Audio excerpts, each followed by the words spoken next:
Chapter 1080. Bang! A heavy sound was heard. He punched out with both fists, and there was a spiritual aura visible to the naked eye. This spiritual aura hit the back when he punched out, from the first person to the last person. Ah! The first rogue cultivator merely bent his waist and groaned, but the second and third rogue cultivators screamed with pale faces. Especially the last rogue cultivator, he spat out a mouthful of blood from his throat. His entire body flew out and crashed heavily into a tree. Bang! Bang bang! A few sounds of people falling to the ground were heard one after another. Apart from the first two who could barely stand up, the last person couldn't even scream after vomiting blood. It was as if he couldn't catch his breath. His internal organs were in great pain, and he curled up on the ground until he couldn't bear the heart-wrenching pain and fainted. Hiss! Little fatty, you can do it. Luo Fei's eyes lit up, and he said with some shock, "You've actually learned 99% of your family's martial art, hitting the cow through a mountain." Ning Lang exhaled softly, withdrew his hand, and turned to glare at Luo Fei. "I told you not to call me little fatty. I'm now in the growth stage, and I'll lose weight in the future." Okay. Continue. Take advantage of their confusion and take their lives. Song Ming shouted, and his figure rushed out again. The sleeve arrow in his hand was also shot out with the help of the sword in his right hand. On the other side of the tree, Fengjiu, who saw this scene, exhaled softly. Although these four people were in their teens, each of them had their own life-saving skills. She was very satisfied to see their fighting strength today.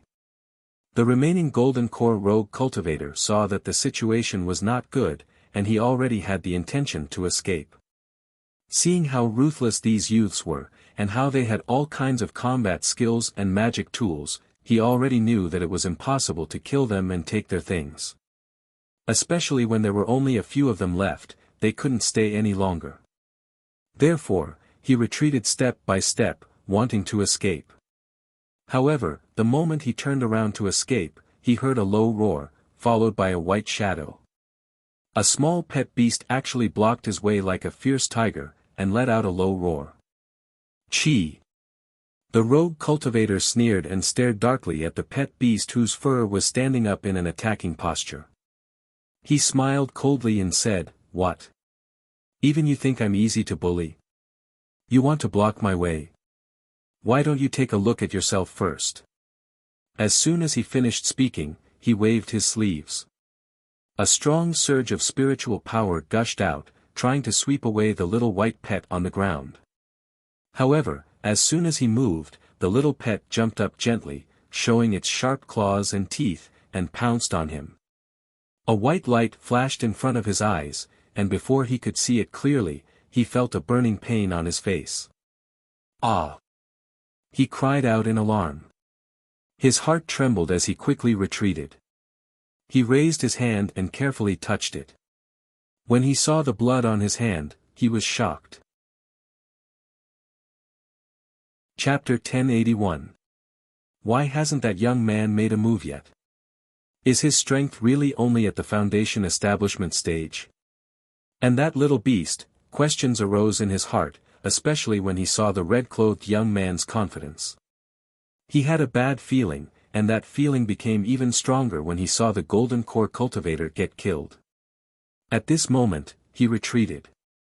Seeing the little beast blocking his way, he did not hesitate to use all the strength in his body to explode with the powerful aura of a Golden Core cultivator.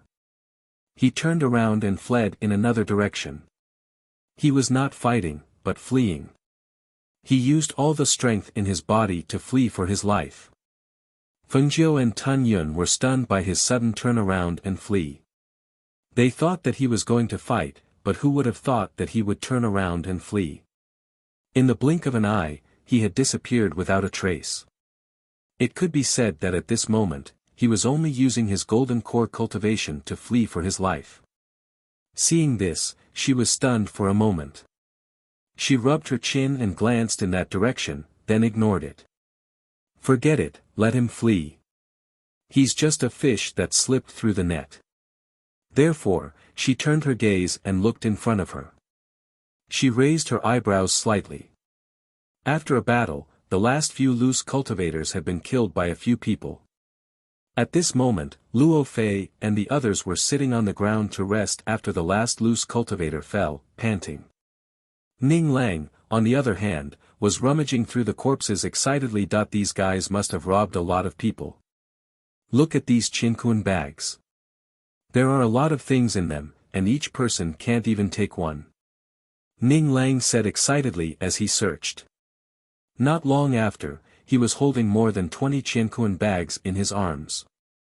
Fengjiu walked over and glanced at the injuries on the others. She saw that they all had different degrees of injuries. Only Ning Lang only had a few small wounds on his arms. Seeing that he did not care about the injuries on his body and was still excitedly picking up the swords and sabers, she could not help but rub her forehead. Ning Lang, just take the valuable ones. Those sabers and swords are worthless. Don't pick them up. This guy really did not let go of anything. Did he not see how much those ordinary sabers and swords were worth? Don't want it. He was already holding several swords and sabers in his arms. After hearing Fengjiu's words, he thought for a moment and threw them back to the ground.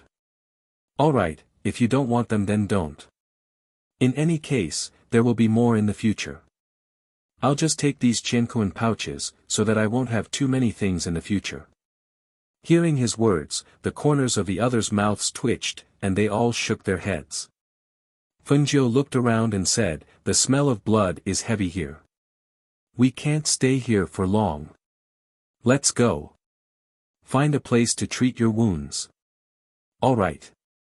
The few of them replied. They supported each other as they stood up and walked forward together. They had to leave this place first. When they reached a place where there was no smell of blood, they sat on the grass and began to treat their wounds.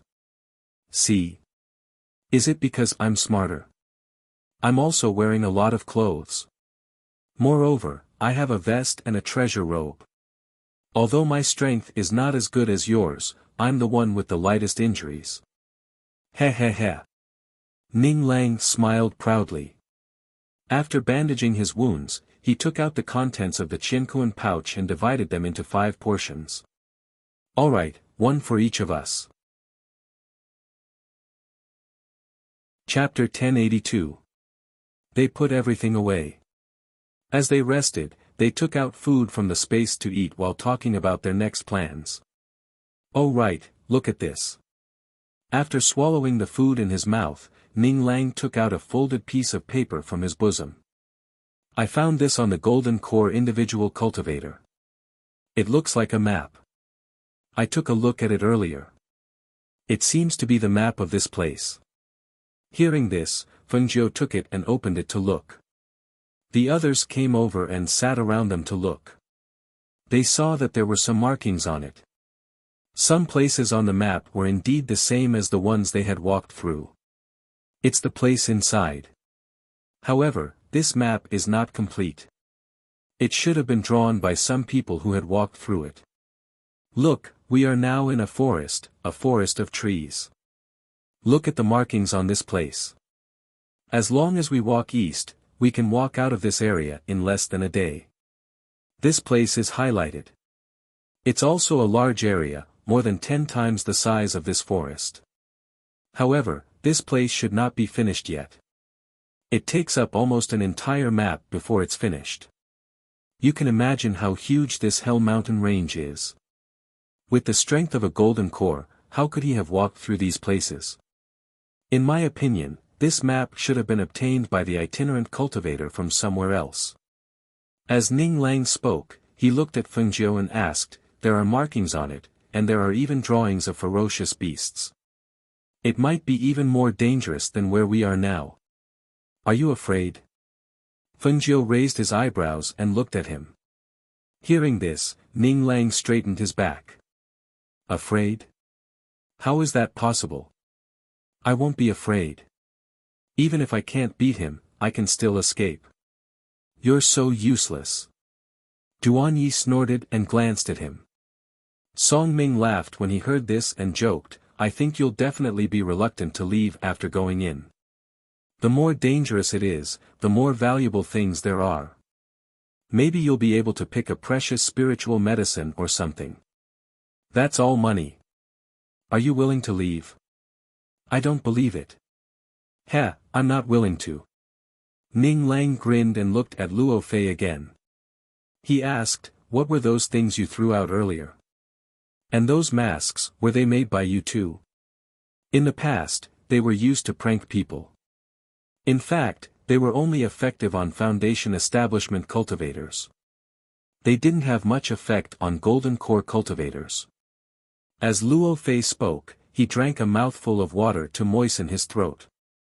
Seeing Fengjiu staring at the map, he said, are there treasures on it? Why are you looking so serious? Treasures? Is there? Ning Lang's eyes. Fengjiu rolled her eyes at them and said, how could there be treasures here? I'm just looking around. There's an immortal cave marked here. I'm thinking of setting up an array formation and enchantment here after we reach this area. Then, I'll refine pills inside. You guys can also move around in this area. Familiarize yourself with this area and improve your strength. Raise his strength in this place. Song Ming and Duanyi looked around and asked, this should be the outer area. Shouldn't we go in further? Fengjiu shook his head. We can't go any further. We can only stay in this area. Look, there are marks on the map. This area is classified as an area, and the danger level is different from this side. With your Foundation establishment strength, you can only move around in this area. Chapter 1083.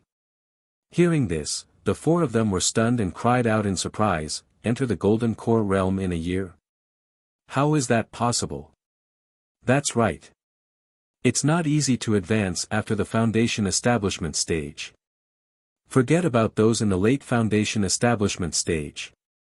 It's already considered fast to enter the Golden Core stage in 10 years. You want us to enter the Golden Core stage in 1 year? How is it possible to cultivate at such a speed?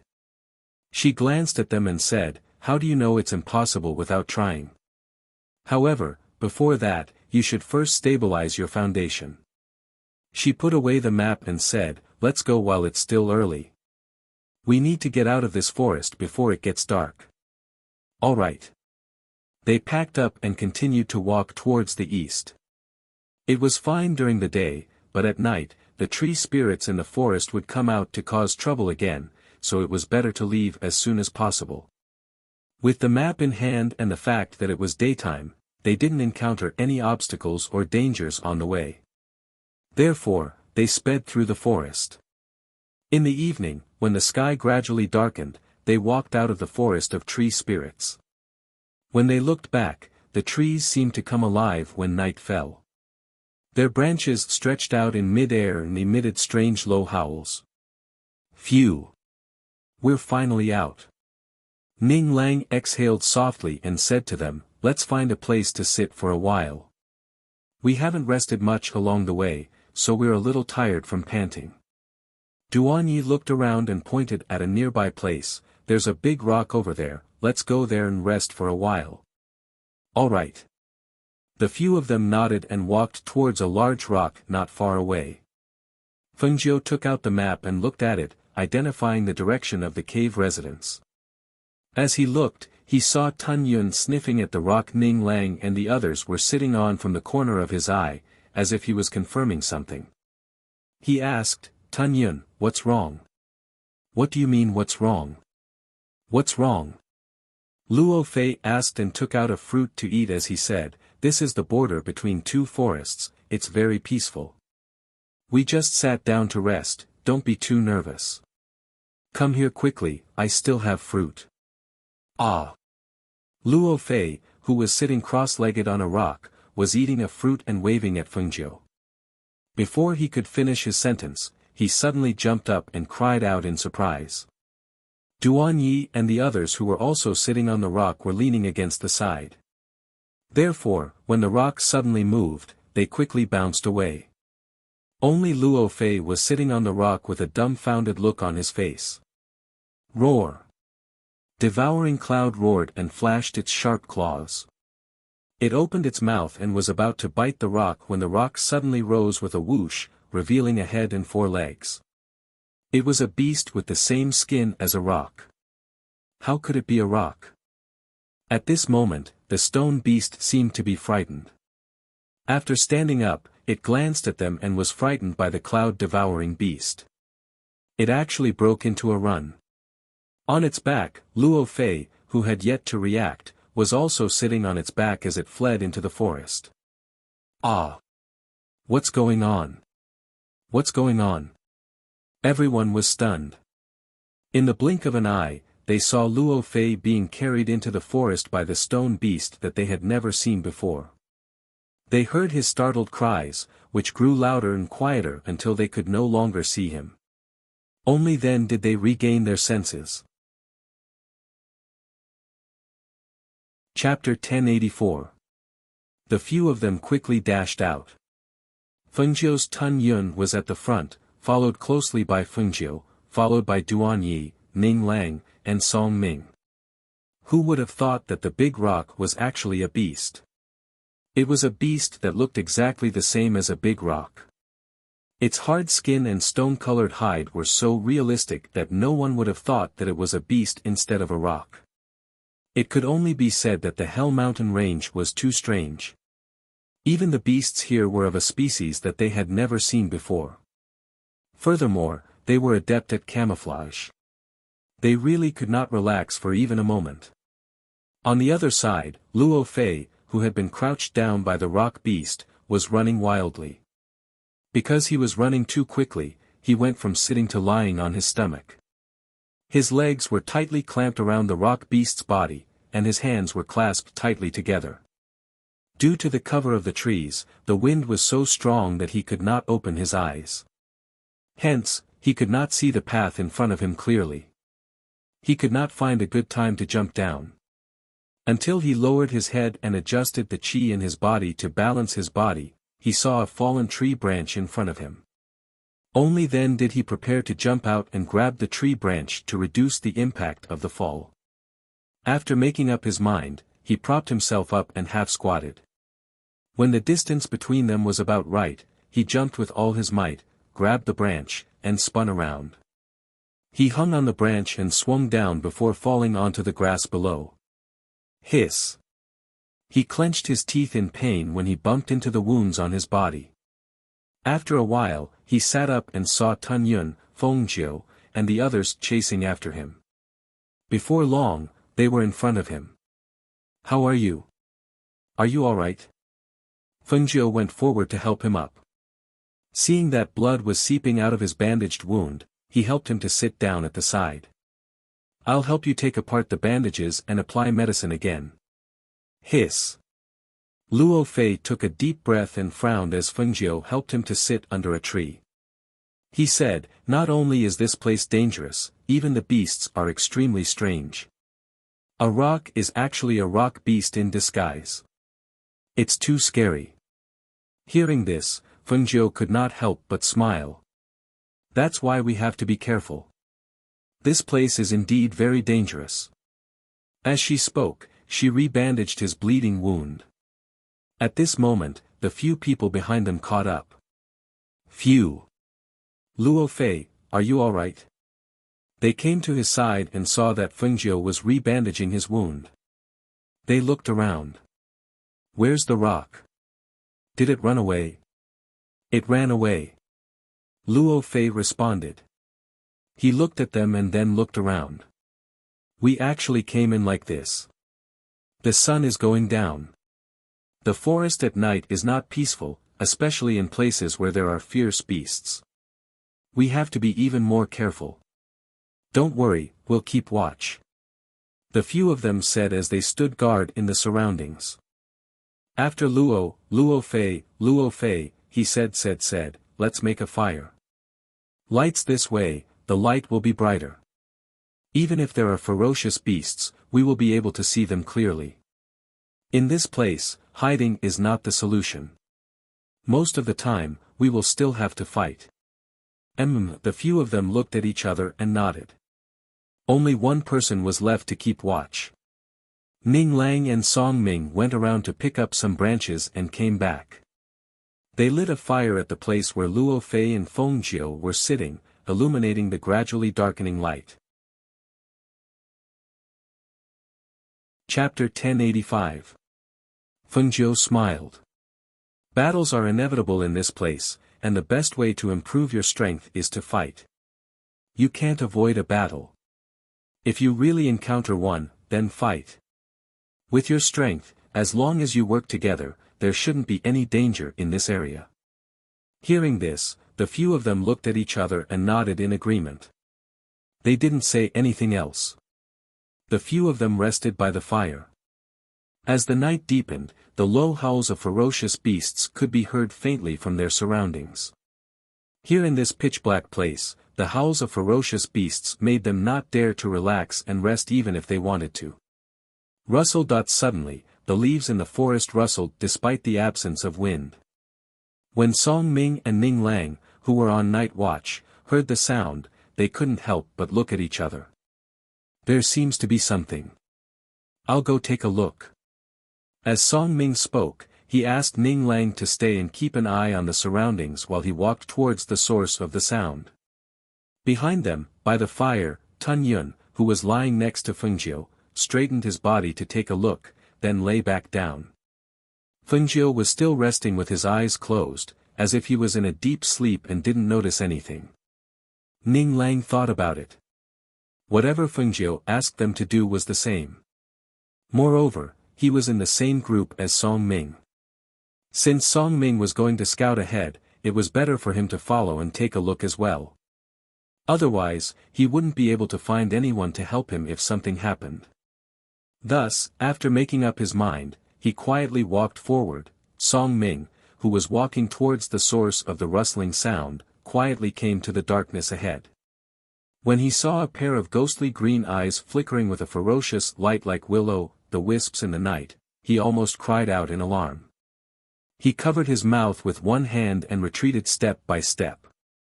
He only felt his hair stand on end. If one were to count the pairs of green eyes in the front, there would be at least 20 of them. Furthermore, looking at their size, they were extraordinarily large. Ning Lang, who was following behind him, saw him bending over and retreating. He couldn't help but grin and step forward to pat him on the shoulder. Song Ming, what are you doing? Wow! Song Ming, who was originally covering his mouth, jumped up and instinctively cried out in surprise. This movement and cry of surprise naturally attracted the attention of those pairs of dark green eyes. In an instant, those 20 pairs of ferocious and bloodthirsty eyes looked towards where the two of them were. Damn it! What are you doing? He cursed angrily and turned around to glare at him. If he could fight, he really wanted to beat him up right now. I was worried that something had happened to you, so I came over to check on you. What happened to you? Ning Lang didn't understand. He didn't pat his shoulder too hard, and his voice wasn't loud either. Why did he look like he was frightened? Roar! Hearing the wolf howl behind him, Song Ming immediately pulled him and ran. What do you mean what happened? There are wolves. Giant wolf. Run!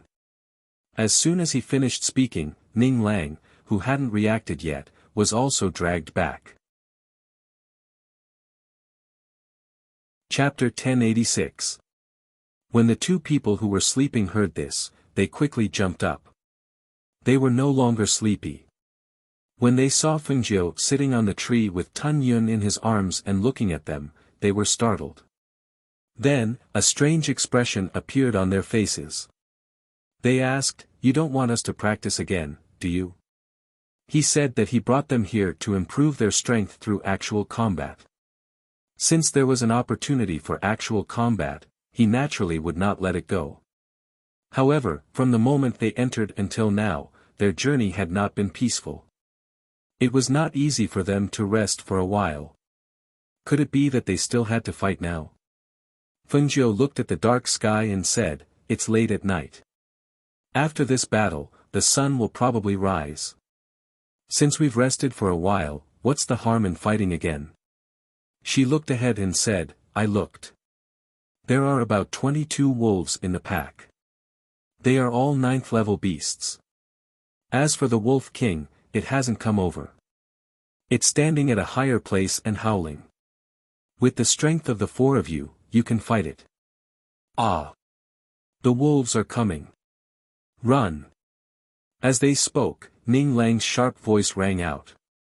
In the blink of an eye, he dragged Song Ming to the front of the group. Seeing that they were still standing there in a daze, he hurriedly said, What are you still standing there for? Run quickly. There are wolves behind them.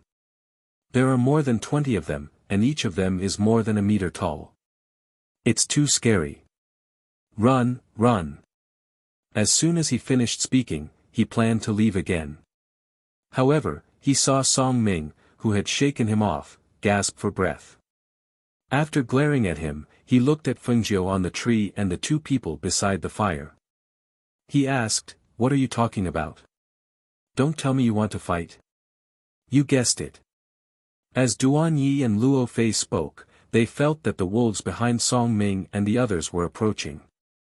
One of them took out the 8-star flywheel, while the other took out a long sword. The spiritual energy in their bodies surged as they prepared to fight. Seeing this, Song Ming did not say much. He only gritted his teeth and said, Let's fight. These beasts have large beast crystals on their foreheads. He took out a saber. It was a saber that was slightly shorter than a sword and longer than a dagger. It was 3 fingers wide. The sharp edge of the saber was suffused with a bloodthirsty cold light. As the spiritual power in his hand surged, a fierce air current whistled out. When Ning Lang saw that they were all in their stances, it seemed that they couldn't escape from this battle. Thus, he swallowed and said, All right then. Let's fight then. For the sake of the beast crystal. He took out a dagger and held it in his hand as he stared nervously at the area behind him. Fengjiu looked at them from the tree and smiled. Don't worry. If there's really a life-threatening danger, I'll save you. As long as their lives were not in danger, she would let them handle it themselves. Only in this way could they become more confident in the coming days. With his words, they no longer hesitated. Rather than being passive, they might as well take the initiative to attack. Therefore, when they saw the rank 9 giant wolf charging at them with its sharp claws, their spiritual auras surged and they instantly attacked. The swords in their hands were filled with murderous intent as they attacked the ferocious beast. A woo! A wolf's howl rang out. The howl contained the pressure of a holy beast and echoed in the night. The wolves in the forest seemed to be responding to the wolf as they howled one by one. For a moment, the howls of the wolves were different in pitch. Chapter 1087. Unlike the level 9 wolves under the tree, the wolf at the top was a wolf king, a sacred beast. Its figure was even stronger than the level 9 wolves that Duan Yi and the others were fighting. Its fur was also different from the grey wolves below. It was a snow-white color, as bright as snow. Especially under the moonlight, it emitted a snow-white halo, extremely beautiful and dazzling. The level of a sacred beast was about the same. However, her contracted beast was the fire phoenix, her beast was the cloud-devouring beast, and her mount was Lao Bai. Hence, she still had the Silly de Hay to guard the door. Hence, she really didn't need a contracted beast. However, her eyes flickered as she made up her mind. She didn't need it anymore. However, Duan Yi was the only one in Ning Lang's group who had a flame lion. The other 3 didn't have any contracted beasts either. Since she had brought them here to train, she could give them a chance. As for whether they could tame and contract this snow wolf, that would depend on themselves. Suddenly, sharp and cold claws grabbed at her from below. She looked back indifferently and glanced at the level 9 ferocious beast that was pouncing at her. A cold light flashed across her clear eyes at this moment, and the pressure of an ancient divine beast shot out from her eyes. A Wu! The level 9 ferocious wolf howled in horror and fell from the sky. Its throat was slashed by the 8 stars flywheel in Duanye's hand. Fresh blood splashed out, and the thick smell of blood and mournful howls spread out. The smell of the wolf's blood stimulated the other wolves, and they howled one after another. Their battle strength became even more ferocious. Hiss! Gasps and groans of pain could be heard from the mouths of the people below. They were already injured, and now they were even more injured. Under the siege of more than 20 level 9 ferocious wolves, their bodies were full of wounds caused by the sharp claws. Fengjiu looked at the corpses of the level 9 ferocious beasts on the ground. Seeing that they were becoming more and more familiar with the battle, he said, "There's a wolf king high up there. Other than Duanyi, who among the 3 of you dares to tame it?" "What? Wolf king? If we're alone, how can we find the wolf king?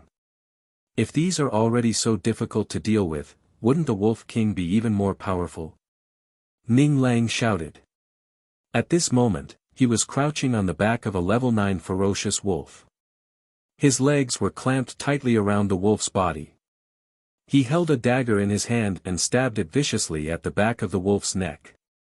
With a whoosh, the dagger pierced into the back of the wolf's neck. The wolf howled and fell forward on its knees. Its head hung down and its body twitched faintly. As Ning Lang pulled out the dagger, a column of blood splattered out. Ning Lang, who could not dodge in time, had his face splattered with blood.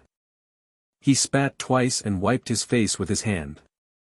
He felt a warm sensation on his face and couldn't help but feel disgusted. His face was covered in blood. How disgusting. I can't tame them now either. I'm about to collapse from dealing with them. Luo Fei said. His injuries weren't light to begin with, and when his wounds were torn open, he had to bandage them again.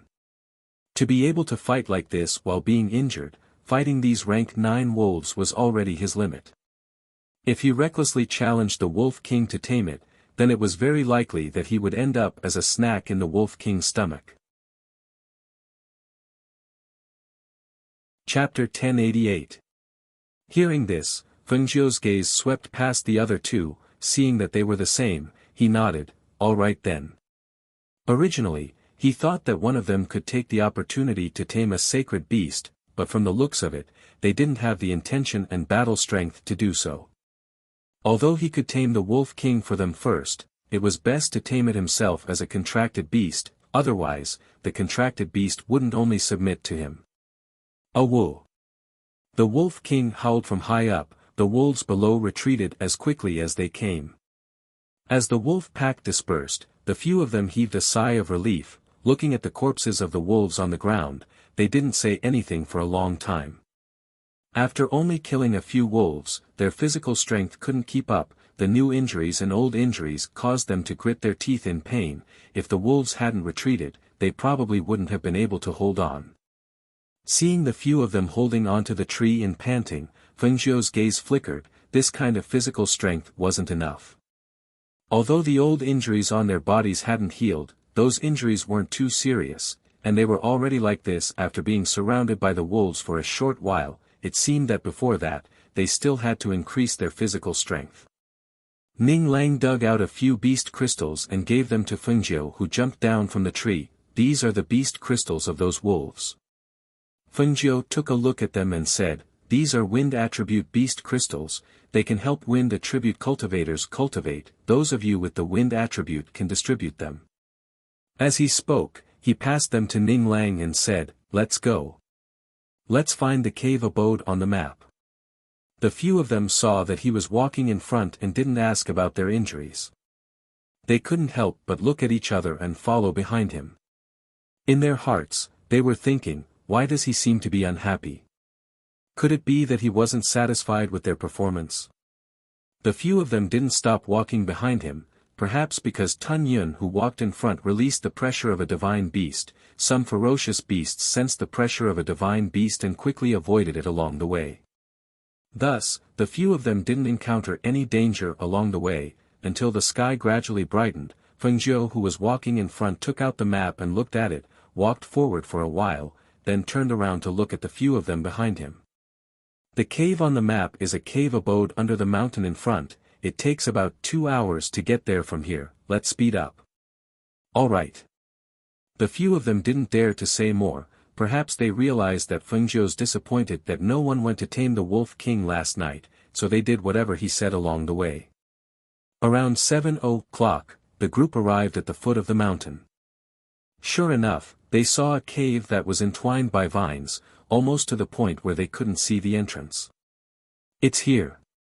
Fengjiu stepped forward to take a look. She raised her hand, and a wind blade slashed out. The vines that were covering the entrance of the cave were cut off, revealing the original cave entrance. She walked in to take a look. It was just a cave. The only difference was that it seemed to have been inhabited before. Other than a stone bed, there was a stone table. The place wasn't big, but it wasn't small either.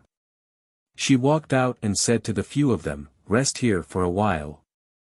Treat your injuries, don't run around, just wait here for me to come back." As she spoke, she left Tun Yun behind and walked out by herself. Chapter 1089. I'm going to take a walk around. You guys rest. As she spoke, she walked out without looking back.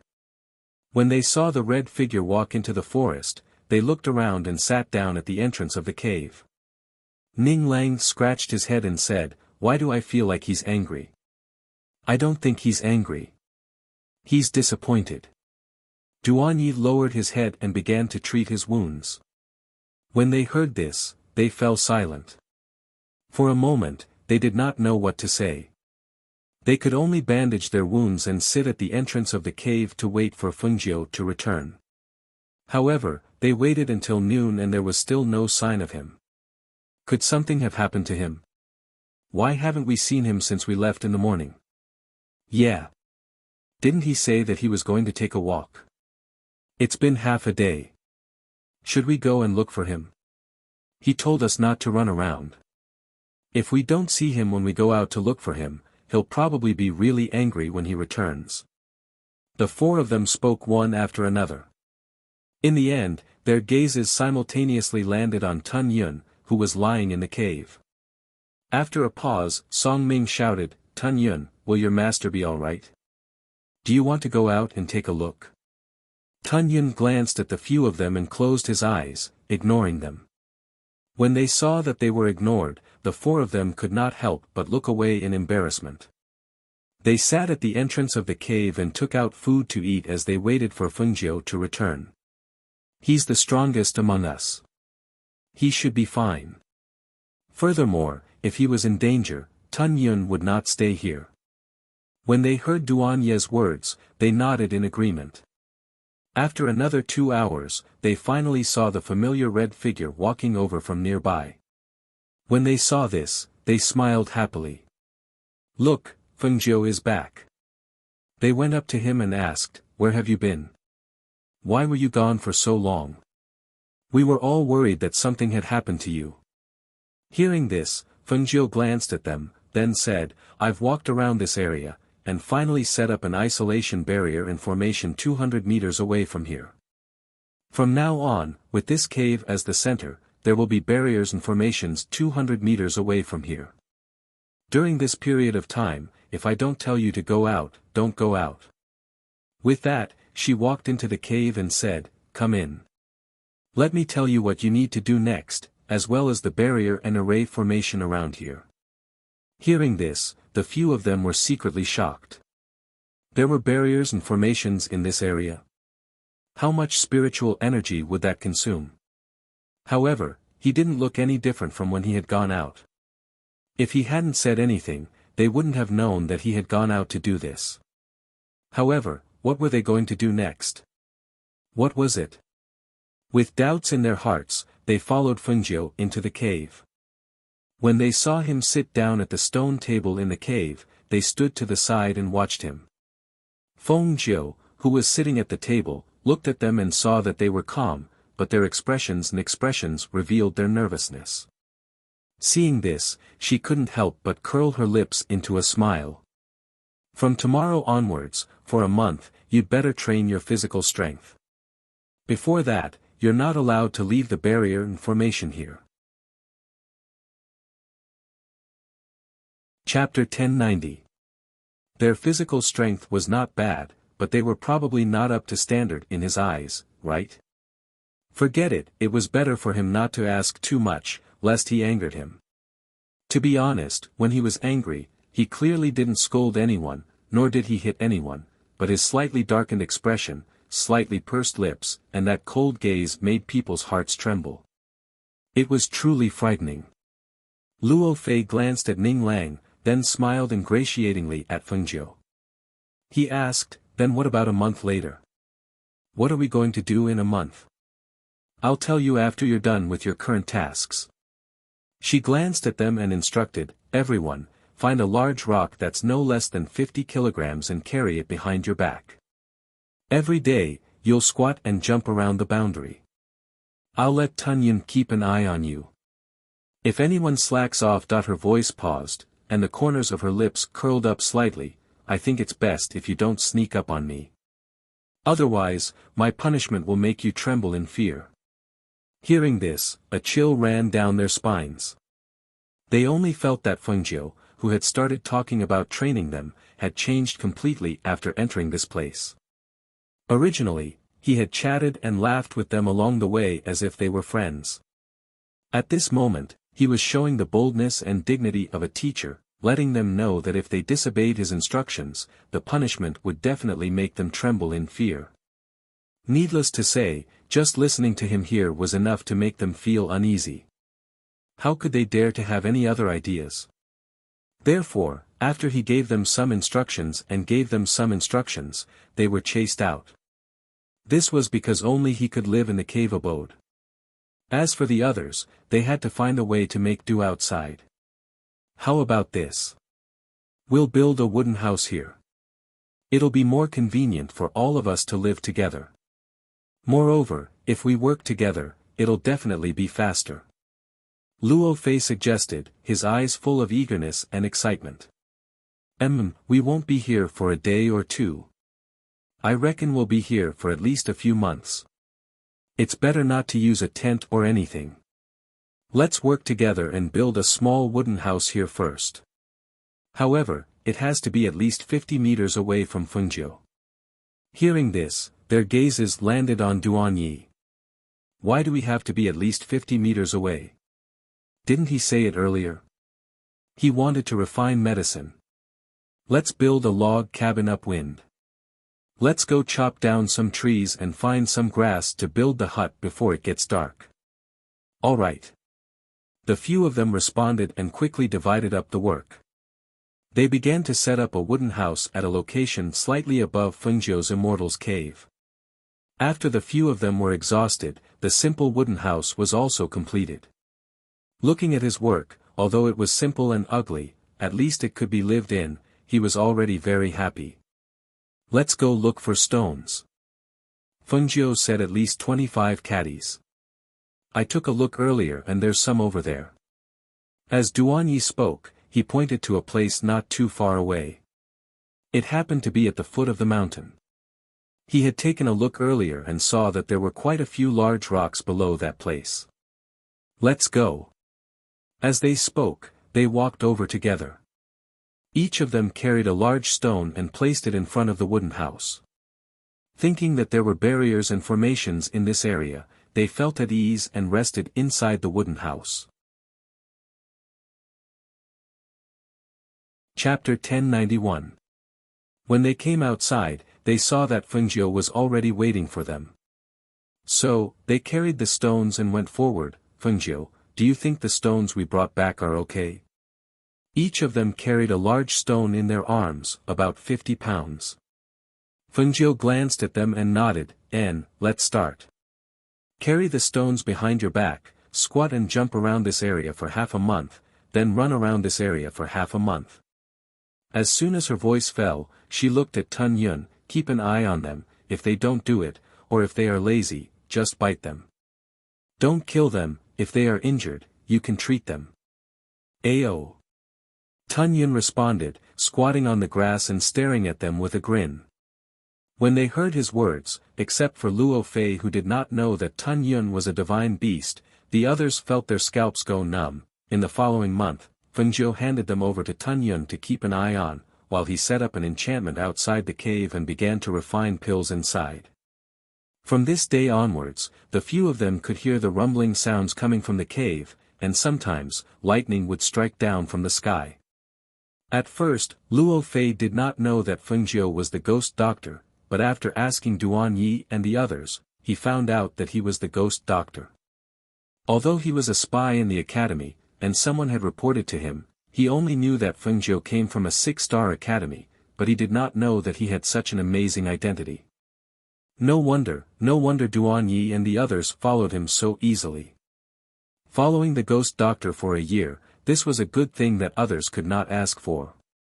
They squatted and jumped around with the stones for half a month, and at first, they could not hold on for more than 2 hours before they ran out of strength, and found it difficult to breathe. But Tun Yun really did not give them any face, and when he heard Feng Jiu's words, he really showed his sharp teeth to them, scaring them so much that they could only grit their teeth and continue to hold on. Until half a month later, their physical strength gradually improved. Even if they were to carry the 25-kilogram stone and squat and jump around for the entire morning, they would not rest even once. However, because half a month was up, they began to run. They still carried the stone and ran. This run took them another half a month. Inside, they seemed to be isolated from the outside world. Perhaps it was due to the effect of Feng Jiu's boundary and formation, but the people outside, as well as the fierce beasts outside, had never entered this place. It was so peaceful that they even forgot that they were in the Hell Mountain range. When the 1-month deadline was up, Feng Jiu, who had not come out of the cave for a month, finally came out. She was still wearing that dazzling red robe, clean as before, without any damage, and also without any mess. People who saw her couldn't help but wonder if she had really been refining pills in the cave all this time. Looking at her appearance, it was as if she had rested in the cave for a whole month, without the slightest bit of haggard or fatigue. She still had the same appearance as before, and her clear eyes contained a fierce look. Although they were curious in their hearts, they did not dare to ask him. God knows, they were shocked by the imposing aura of a teacher that he had brought out, and instinctively felt a trace of fear in their hearts. How could they dare to ask him about his matters? Seeing Feng Jiu come out, Tun Yun happily came to her side and squatted down. Her appearance was very obedient, without even the slightest bit of the ferocious look that she had when she was chasing after them. Chapter 1092. A month's time is up. From your bodies, I can see that your training has been effective. Their bodies had obviously become stronger. The 16 or 17-year-old youths seemed to have grown half a head taller after a month. She was very satisfied. Feng Jiu, what do we do next? Luo Fei asked with a smile. Hearing Luo Fei's question, the others waited for him to continue. A month ago, he said that he would talk about what happened a month later. Then, today was the time. From tomorrow onwards, for 10 days, you will go out of the barrier into the forest to train. You will kill beasts and dig for beast crystals. The amount of beast crystals in 10 days cannot be less than 100. Also, you will count every 10 days. The person with the least amount of beast crystals will be severely punished. In addition, everyone will have to give half of their beast crystals to me. As for the person with the least amount of beast crystals, he will have to give the remaining one to the person with the most as a reward.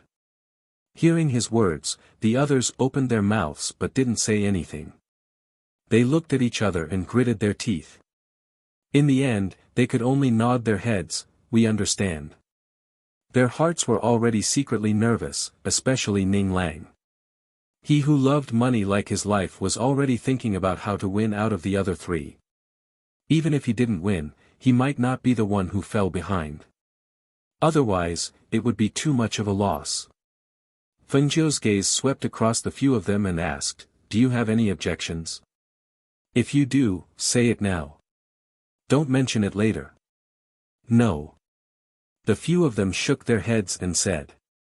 Seeing this, Fengjiu then threw out 4 small bottles. "This is medicine that can treat internal and external injuries. Take the pills orally to treat internal injuries. Crush it and sprinkle it on the wound to stop bleeding." Hearing this, the few of them's eyes lit up. They took the bottles and opened them to take a look. One had to know that a bottle of the ghost doctor's medicine was extremely expensive. Some of it couldn't even be bought with money. They didn't expect that she would bring them here to train, protect their safety and even give them pills. This really made them very surprised and pleasantly surprised. "Alright, don't bother me if there's nothing important. If you encounter any trouble or danger that you can't handle, you can ask me for help." She tossed a few jade tubes to them. "Just stay in this area, don't go too far." "Got it." They answered happily and carefully put away the things he gave them. After giving his instructions, Fengjiu did not return to the immortal's cave. Instead, he walked out of the barrier. When they saw this, they looked at each other and hurriedly asked, "Are you going out?" "Yes, I'm going out to do some exercise and look for some spiritual herbs," she said without turning her head. Hearing this, the few people behind him hurriedly followed up, "We'll go with you. What kind of spirit herbs are you looking for? We can still help." "No need, just take care of yourselves." She waved her hand and walked outside. Not long after, she disappeared from their sight. When Fengjiu's figure was out of sight, they paused for a moment before Ning Lang asked, "What should we do?" Were they going to train separately? Or in pairs? Are you guys confident in splitting up? Duan Yi looked at the 3 of them and asked. "We should be able to. If we encounter something that we can't handle, we'll just escape," Luo Fei said. He felt that it was better to split up. This way, everyone would get different beast crystals. Chapter 1093. Ning Lang also nodded, "I also think that it's better to be in a group of 2. This way, we can take care of each other. Moreover, if we kill our own people, there won't be any conflicts in the beast crystals we get. On the contrary, if we really encounter any danger that we can't handle, the 2 of us can take care of each other." Duan Yi nodded, "That's good too. Then let's go with the group that Fengjiu originally arranged for us. Luo Fei and I will be in a group, and the 2 of you will be in a group." Luo Fei shrugged his shoulders, "All right. I don't care if it's 1 or 2 people. Since Fengjiu has gone out, let's not wait for tomorrow. Let's go." Ning Lang indicated that he planned to follow them out of the boundary and into the forest. Although they were only training their physical strength, at this moment, he really wanted to test his own fighting strength. "Alright, let's go." The few of them left as soon as they said they would, and they really went out together. Seeing this, Tunyon thought for a while and followed behind them, taking on the responsibility of guarding them. After leaving the boundary, Fengjiu took out a map and looked at it. There was an area that was listed as a dangerous area. The danger level was several times higher than this place. It was indicated that it was a place where ferocious beasts often gathered. Other than that, there were also many precious spiritual herbs. Therefore, after keeping the map, she walked towards this area. With her strength, she was confident that she could come and go as she pleased. Walking towards that area, she walked for about 4 hours. As she walked, she saw poisonous snakes appear from time to time, and those poisonous snakes tried to stop her from moving forward. She couldn't help but feel surprised. Feeling that those snakes wanted to stop her from moving forward, she became more and more curious. Therefore, she walked all the way until she passed through a fog. Just as she walked through the fog, she heard a hissing sound. She couldn't help but raise her eyebrows. Her divine sense swept out and landed on a strangely shaped wild fruit tree not far in front of her. A trace of surprise appeared in her eyes. It was a fruit tree about 4 or 5 meters tall. What surprised her was that from afar, this fruit tree did not grow on the ground, but was placed in a vase. This was because the shape of the tree was that of a vase. Further up, the tree was in full bloom. Just looking at it like this, it was really very strange. Moreover, there were no wild fruit trees in this area. There was only one here, and it had a strange shape. There was a fog around this strange fruit tree, as if it was hiding the fruit tree. It was also because of the fog and the remoteness of this place that if she hadn't sensed the snakes trying to stop her from approaching and came over to take a look out of curiosity, she really wouldn't have discovered such a strange fruit tree. What surprised her even more was that under the fruit tree, there was a nest of colorful poisonous snakes coiled there. There were at least a few hundred poisonous snakes of different sizes. At this moment, some of them were sticking their heads out and hissing, and some of them had discovered her and were running towards her. Seeing this, her eyes were slightly surprised. She once again looked at the fruit tree that she had thought was a wild fruit tree. She saw that between the lush leaves, she could faintly see a few fist-sized green fruits swaying between the branches. It was even more eye-catching. Chapter 1094. This is a spirit fruit. Her eyes lit up. No wonder there were so many poisonous snakes guarding this bottle of fruit, so it was a spirit fruit. But, what kind of spirit fruit was this? Why hadn't she seen it before? Her heart was filled with doubts. Just as she was about to step forward to take a look, she heard a hissing sound and several poisonous snakes scuttled out.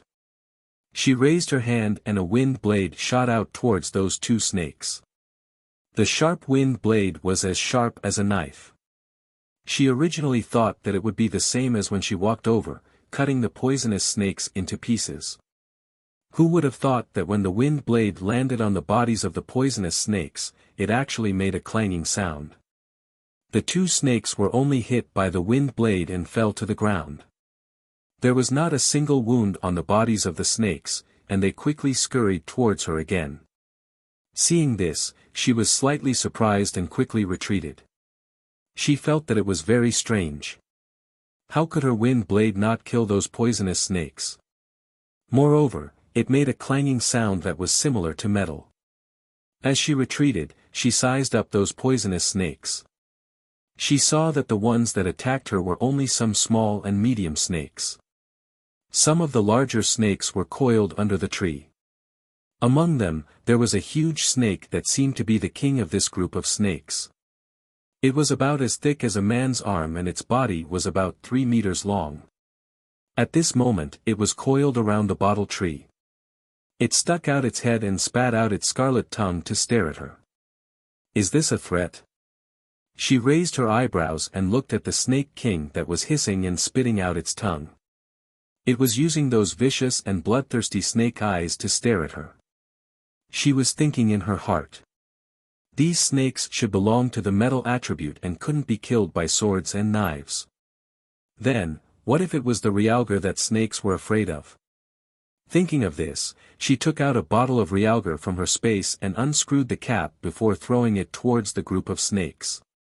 However, when the realgar fell into the group of snakes, she couldn't help but blink her eyes. It actually didn't have any effect. Those snakes were still coiled there and didn't escape at all. It was as if they didn't feel the smell of the realgar. Seeing this, she touched her chin and her eyes slightly moved. Realgar was useless. How could it be useless? Normally, no matter what kind of poisonous snake it was, it wouldn't be able to withstand the smell of realgar. Realgar was the natural nemesis of snakes. However, the situation in front of her made her unable to think about it. Her gaze turned and landed on the bottle tree. Maybe, these poisonous snakes weren't afraid of swords and realgar. They were always coming out from this strange bottle tree. It seemed that she needed to find out what kind of spirit tree it was. So that these snakes were unwilling to leave. Realgar and swords and knives couldn't hurt these snakes, then. What about poison? With this thought in mind, she leaped into the air and went to a place far away from the bottle tree to set up a barrier to prevent the snakes from coming in. Then, she took out a pill furnace from her space and picked out some herbs to prepare.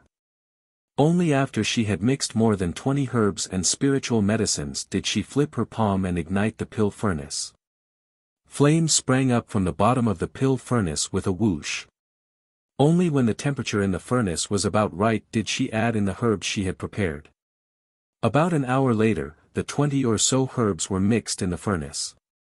Traces of medicinal fragrance filled the air, and she couldn't help but think. Those snakes had become different because of those unknown spirit fruit trees. After her furnace of pills was formed, would they be able to achieve the effect she wanted? Chapter 1095. She thought that this furnace of pills would be ready in about 4 to 6 hours, but who knew that after the pills were melted, there would be rumbling sounds coming from the furnace from time to time. The temperature of the entire furnace continued to burn, causing the furnace to turn red. Fengjiu, who had never encountered such a situation before, felt her heart tighten. Is the furnace going to explode? Or is it going to refine this furnace? I only added a little more tripterigium vine than the snake fishgrass and earth fire sparks. Why is it still like this? She muttered, her eyes filled with confusion. Looking at the red-hot furnace, she couldn't help but take a step back. In the past, when the furnace exploded, it would directly explode, but this time, the entire furnace had turned red and still hadn't exploded. What she was worried about was that this pill furnace was not the best one, because she thought that this pill was only a 5th level pill and below, any random pill furnace would be enough. Who would have thought that adding too many herbs would result in such a scene? If the furnace exploded, her herbs would really go to waste. But if she wanted to open the furnace now, she couldn't open it before the pill was condensed. She could only watch from the side and prevent it from exploding. This wait lasted until evening. When Fengjiu, who was inside the barrier, saw that the furnace was almost deformed and steam was gushing out, she couldn't help but take a step back. She muttered, did I really add too much earth fire sparks? Or did I add too much tripterigium vine? It's going to explode. As soon as her voice fell, she saw a surge of air. She was so shocked that she instantly rushed out of the enchantment and hid far away. The moment she escaped from the enchantment, the furnace of pills behind her exploded with a loud bang. Fuck! Fengjiu was dumbfounded. She looked at the furnace that had exploded with a loud bang and melted into scrap metal and scattered on the ground. A huge black mushroom cloud soared into the sky, then another one rose from below and bloomed. It stayed in the air for a long time before being blown away by the wind. She didn't notice that when the pill furnace exploded and the mushroom cloud surged, a pitch-black pill flew out with a whoosh and landed near the group of snakes. A small snake smelled the fragrance of the pill and actually slithered forward with hissing sounds, swallowing the pitch-black pill in one gulp. However, after the little snake swallowed the pill, its belly rolled and there seemed to be a stream of air moving inside. Even the snake's body emitted a spirit power aura that carried the scent of the pill. This scene attracted the attention of the other venomous snakes. A snake with a width of 2 fingers and a length of 1 meter quickly rushed forward, opened its mouth, and swallowed the small snake whole. This scene repeated over and over again. The big snakes swallowed the small snakes, and a few of them were fighting with each other as if it was some kind of delicacy. All the snakes in the snake nest rushed out and chased after the snake that swallowed the pill, trying to swallow it. Even the Snake King, who was coiled around the bottle spirit tree, raised its head and hissed. Its bloodthirsty and ferocious snake eyes were fixed on the group of snakes that were fighting over the bottle spirit tree. When Fengjiu withdrew her gaze from the mushroom cloud in the sky, she couldn't help but sigh. Does this mean I have to refine it again? Chapter 1096. What's going on? Why is it so chaotic? In the nest of snakes under the bottle spirit tree, other than the Snake King that was still tightly wrapped around the tree, the rest of the snakes had all rushed out and were entangled together a few meters away from the bottle spirit tree. Puzzled, she leaped a little closer.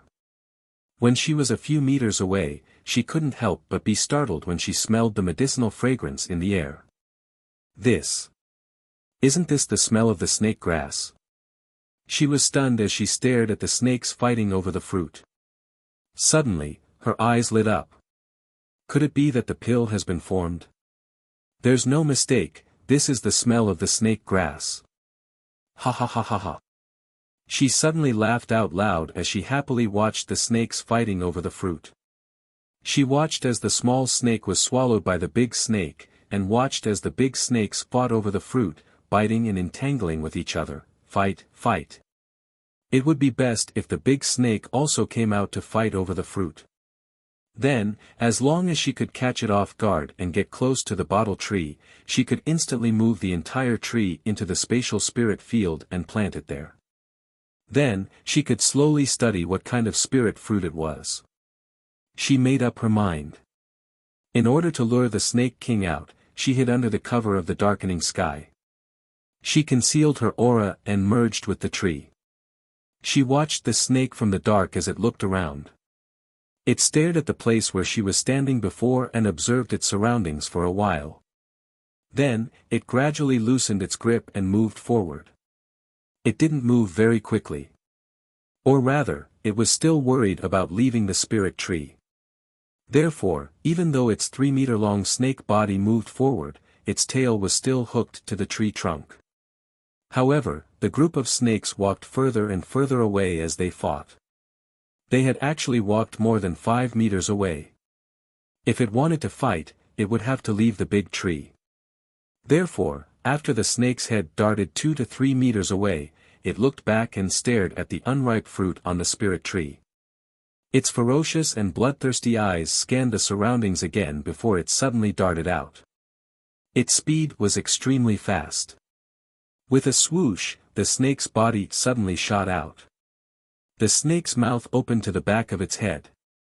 The originally small snake's mouth was now large enough to swallow an adult rabbit. Just as it leaped out and stared at the big snake, it opened its mouth to bite the big snake's head and swallow it into its stomach. Fengjiu had already leaped out from behind the snake and arrived under the bottle spirit tree. There was not a single snake in the snake's nest under the tree. They had all rushed to fight for the pill. Therefore, she arrived under the tree without any hindrance. She placed her hand on the tree trunk as she watched the Snake King. The spiritual power in her body surged, and a wave of spiritual power condensed in her palm, forming a line with her divine sense. Along with her clear shout, "Withdraw!" The bottle spirit tree that was deep underground turned into a ray of light. It disappeared on the spot, on the tree, on the tree, on the spot. Hiss! The Snake King, who was in the middle of swallowing the big snake, suddenly turned around and saw that the bottle spirit tree had been taken by Fengjiu. In an instant, its bloodthirsty and ferocious snake eyes turned red and it hissed. Chapter 1097. Seeing this scene, Fengjiu quickly retreated and grinned. Once something is in my hands, no one can take it away from me, let alone a snake like you. As soon as he finished speaking, he had already retreated several meters away. Hiss! Bang! The Snake King was enraged. As it spat out its tongue, it shot out a stream of saliva from its mouth. The saliva shot several meters away and headed straight for Fengjiu. However, it was not faster than Fengjiu's speed and landed more than a meter behind her. Fuck! So poisonous. Fengjiu turned around to take a look. She saw that the saliva shot to the ground and directly melted a hole in the ground, making a sizzling sound. The saliva splashed onto the grass and trees, causing them to wither and lose all signs of life. She stared at it with wide eyes. Originally, she still had some intentions of teasing it. However, after seeing this, she was in trouble. The Snake King itself was a sacred beast. Although it could not speak, it had already developed spiritual intelligence. Now that it saw that she had taken the spiritual fruit tree, it would definitely chase after her. Chasing after it was one thing. With her speed, she was confident that the snake would not be able to catch up to her. The problem was that the venom it spat out could shoot several meters away. Moreover, it was extremely poisonous. If she was not careful, she would be in trouble. However, she was puzzled. She turned around to take a look. The Snake King had swallowed the big snake that ate her pill, but it did not explode and die. One had to know that she had added quite a bit of poison into that pill. There was also Tripterigium vine, earth fire flower, and snake-smelling grass. Although those things had a fatal temptation that snakes could not resist, they were still not good things. But why did the snake not feel any discomfort after eating it? Instead, it looked like it had become thicker. She was sure that she did not see wrongly. The snake was originally as thick as a man's arm. However, looking at it now, the snake's body had at least doubled in size. Moreover, the layer of snake skin on the snake's body seemed to be faintly changing color.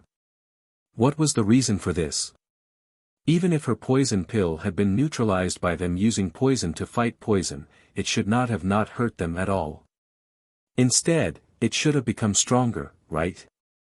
Bang! She watched as the snake's tail slammed heavily on the ground, causing a crack to appear on the ground. The trees in the forest that were blocking its path all fell to the side as the Snake King swung its tail. That destructive energy caused her to involuntarily increase her speed and rush forward, giving chase to the Snake King behind her.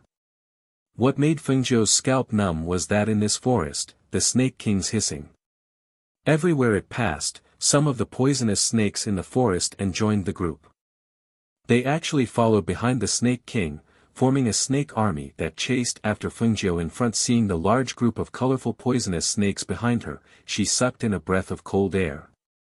Hiss! If I. The red figure flashed and increased her speed again. Her figure swept through the forest like a ghost, gradually pulling away from the snake army behind her. As the sky gradually darkened, the forest faintly emitted heavy banging sounds, as well as the hissing of the poisonous snakes. The noise was so loud that some of the ferocious beasts in the forest could not help but quickly avoid it. Chapter 1098. The next morning. Somewhere in this area, a group of rogue cultivators was resting in the forest. This group of people was the one who had a grudge with Fengzhou's group when they were crossing the cliff. Although they had been tricked by Fengzhou, fortunately, it was not fatal. Fengzhou had only taught them a lesson at that time, and also made them do some tricks because they could not catch up with them. These people came later. Ever since they came here, they had been looking for traces of Fengzhou's group. They wanted to kill them to vent their anger. However, they had been here for almost a month, but they still had not seen Fengzhou's group. Boss, maybe those brats have been killed in here long ago, or they were dragged away by fierce beasts. They can't be alive now. Otherwise, it would be impossible for us to not see them after coming here for almost a month. Those brats are quite capable. They can't die so quickly. Moreover, if they were killed, we can't kill them personally to vent our anger. Therefore, I still hope that they are still alive. This way, when they fall into our hands, they will suffer a fate worse than death.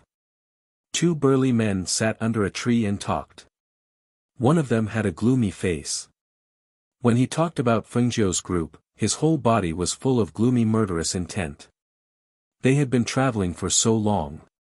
It was one thing to fall into the hands of others, but to fall into the hands of those brats, just thinking about it made them want to vent their anger. They can't have gone far. They should be in this area. I don't believe that we can't find them in this area after almost a month. His gaze was gloomy as he clenched his fists tightly. As long as they fall into my hands, I will let them know that death is an extravagant hope. Boss, don't worry. I will ask my brothers to keep an eye out. As the burly man spoke, his expression suddenly changed. The Peak Golden Elixir Realm cultivator saw that his expression was not right and asked, "What's wrong?" The burly man did not speak. Instead, he bent over on the ground and listened carefully.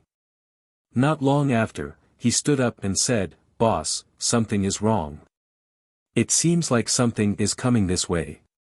It is still a little far from here. From the sound, it is estimated to be 1,000 meters away, but it is moving very fast. Coming this way? What is it? Ferocious beasts?" The Peak Golden Core cultivator asked. "It's the sound of running footsteps and the sound of heavy collisions. It's still too far away, so I can only hear this. I can't tell what's making the sound of collisions," the big man said with a serious face. He asked, "Boss, should we hide?" The rogue cultivator at the peak of the Gold Core realm nodded after hearing this. "Since you can't tell what it is, then let's avoid it for the time being. Tell the brothers to avoid it first." "Yes," the burly man responded and shouted. He quickly retreated to the other side with his men. However, the rogue cultivator at the peak of the Gold Core stage didn't retreat too far. Instead, he asked everyone to retreat and hide well, waiting to see who exactly was coming. Or a ferocious beast. Thus, when they retracted their auras and hid to the side, they waited for a while.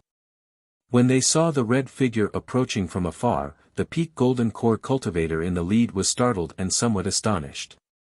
"Why does that figure look so familiar?" Chapter 1099. Seeing the red figure gradually approaching, the Peak Stage Golden Core rogue cultivator's eyes turned gloomy. He suddenly raised his head and laughed out loud, "Ha ha ha ha ha. It's really effortless. As expected, that red-robed brat has delivered himself to our doorstep." Hearing his words, the cultivators behind rushed out and blocked the front, trying to block Fengjiu who was flying towards them. Fengjiu had been running since last night and the snakes behind her had been following her. If she hadn't had medicine to replenish her strength, she probably wouldn't have been able to hold on for so long. Hence, when she saw the rogue cultivators in front of her, she couldn't help but be stunned. They looked a little familiar. Were they the rogue cultivators she met at the cliff? When she remembered who these people were, she saw that they were holding swords in their hands and had a murderous look on their faces. She couldn't help but grin and waved at them happily. As she ran towards them, she shouted loudly, "It's you guys. Ha ha ha. You're really full of ape dung." The rogue cultivators were stunned. When they saw the red-robed youth running towards them with a grin on his face, they were puzzled. Could it be that he doesn't remember them anymore? Did he forget that they had a grudge against each other? Otherwise, why would he run towards them with a murderous look on his face when he saw them holding swords in their hands and running towards them excitedly? Bang! Suddenly, a loud bang came from behind, startling the rogue cultivators. Then, they heard a hissing sound. They were stunned and quickly looked behind the red-robed youth. When they saw what was behind him, their faces instantly turned pale.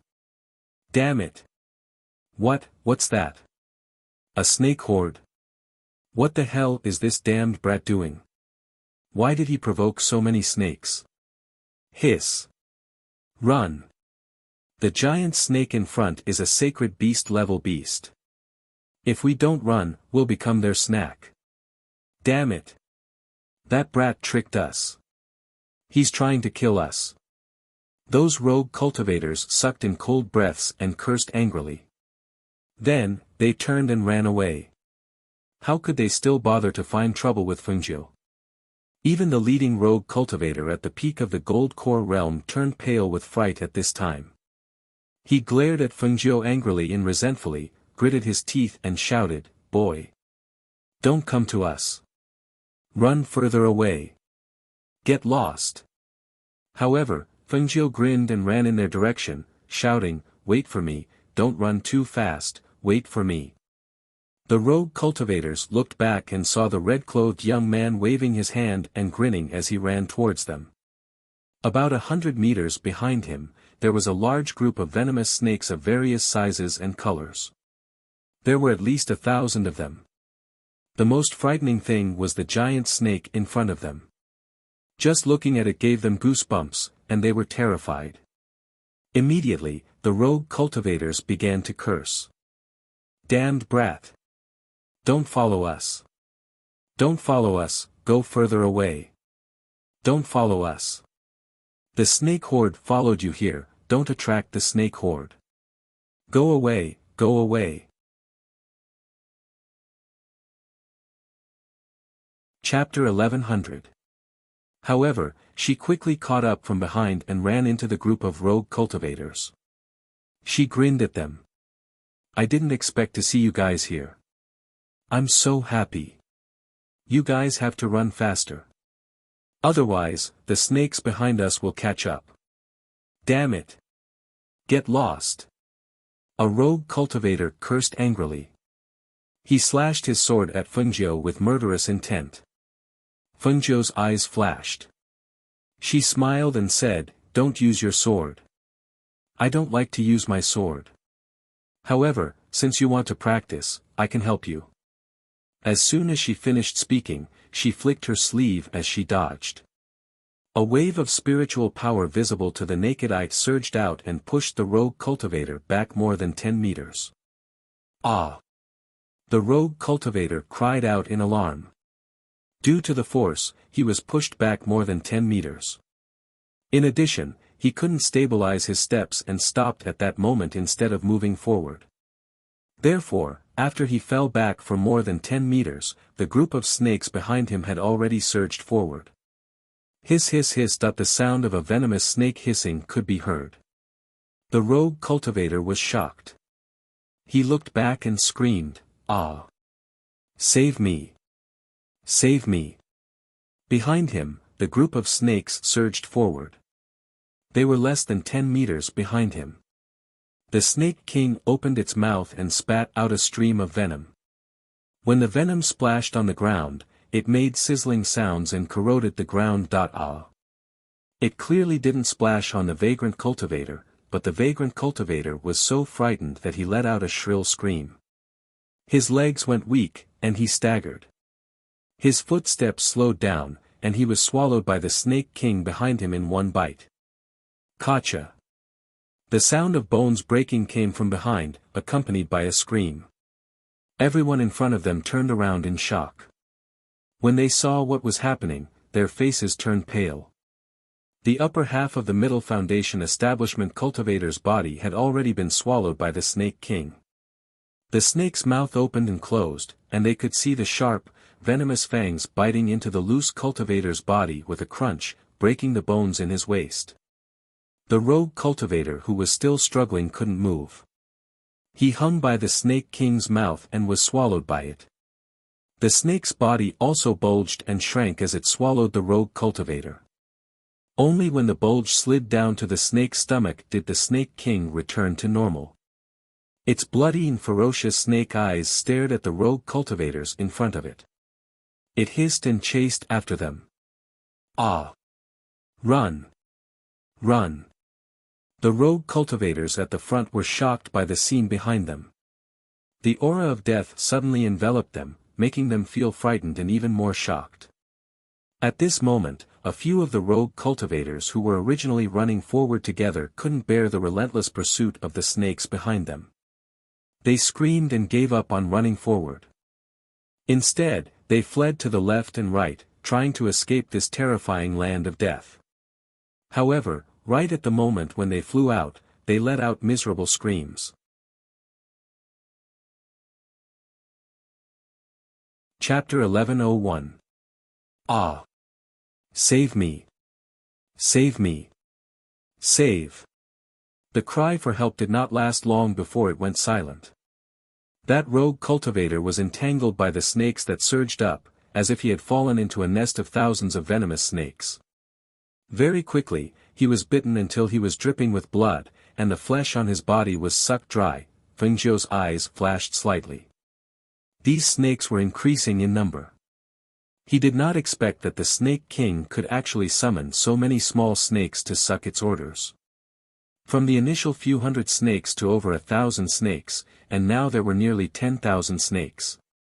This speed of increase was truly frightening. If this continued, then the disaster that would form would be extraordinary.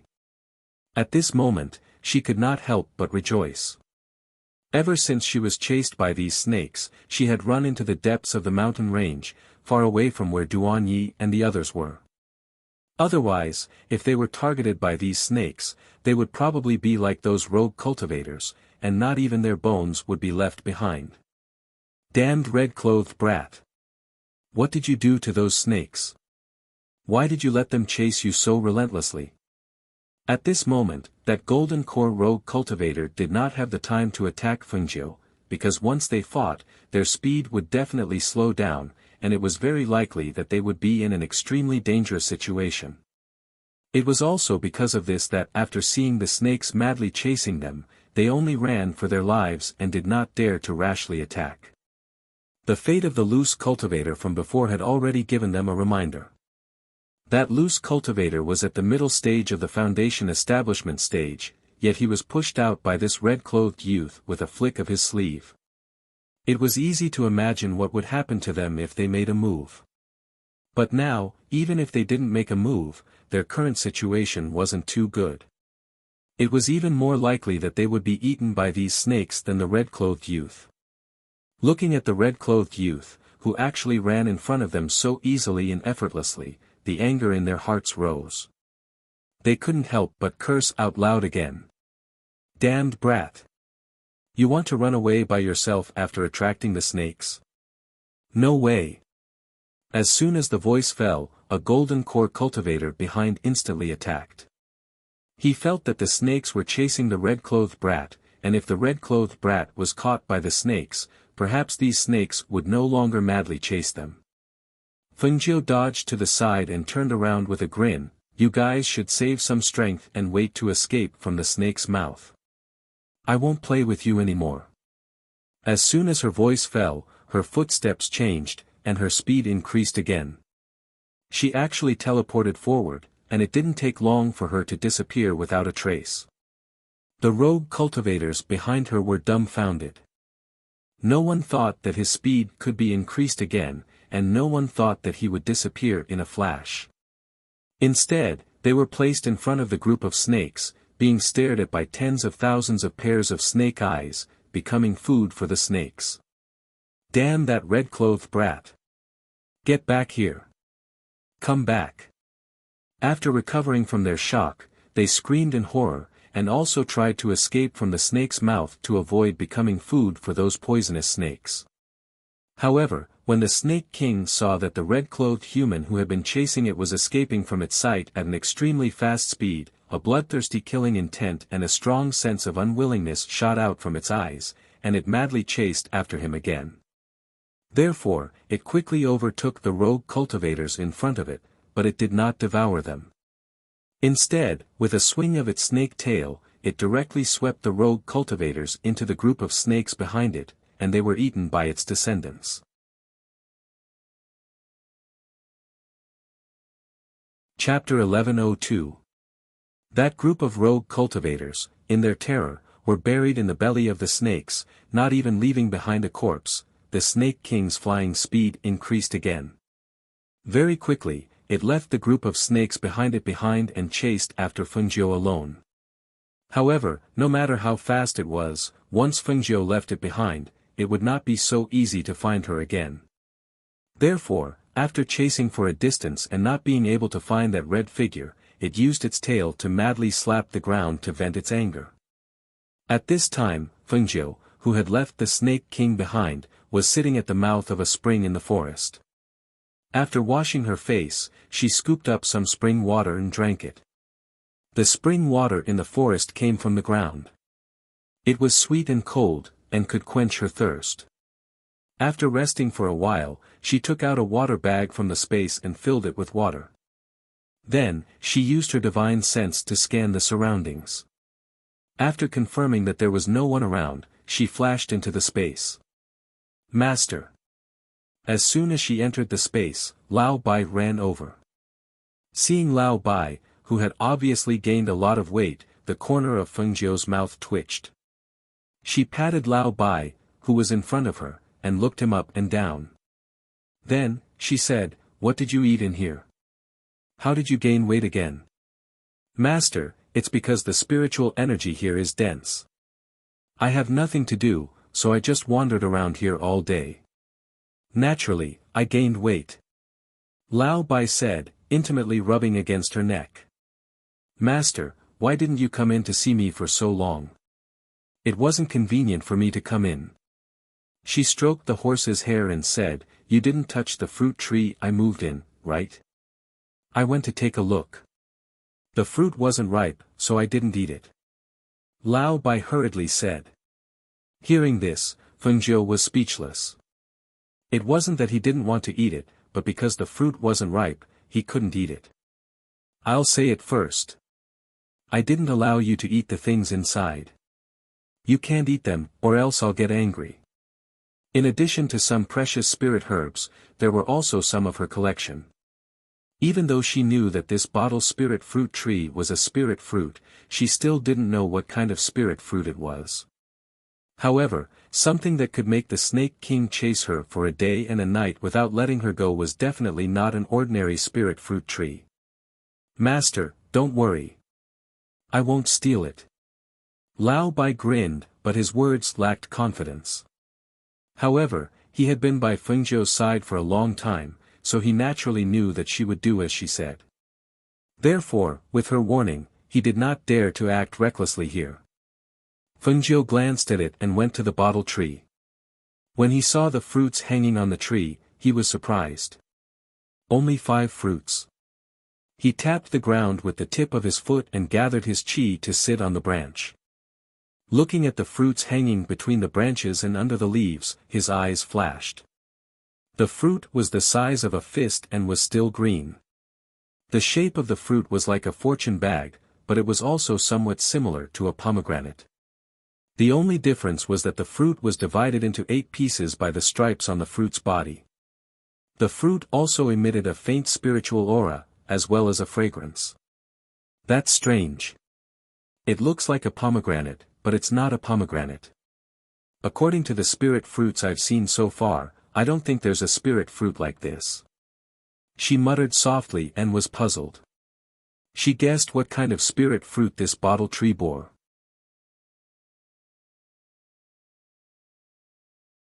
Chapter 1103. She came down from the tree and walked to the spiritual spring to water the tree. She told Lao Bai to keep an eye on it and then went to the fire phoenix. Seeing that it was still inside, she couldn't help but feel strange. Why is it taking so long this time? Is it about to break through and become an adult? Thinking of this possibility and seeing that the sleeping fire phoenix didn't have any abnormalities, she flashed out of the space. Sitting by the spring, she stretched out her hand and played with the spring water beside her. Her slender white fingers gently brushed across the surface of the water, watching the ripples spread out and then return to normal. After playing for a while, she composed herself and got up to walk into the forest.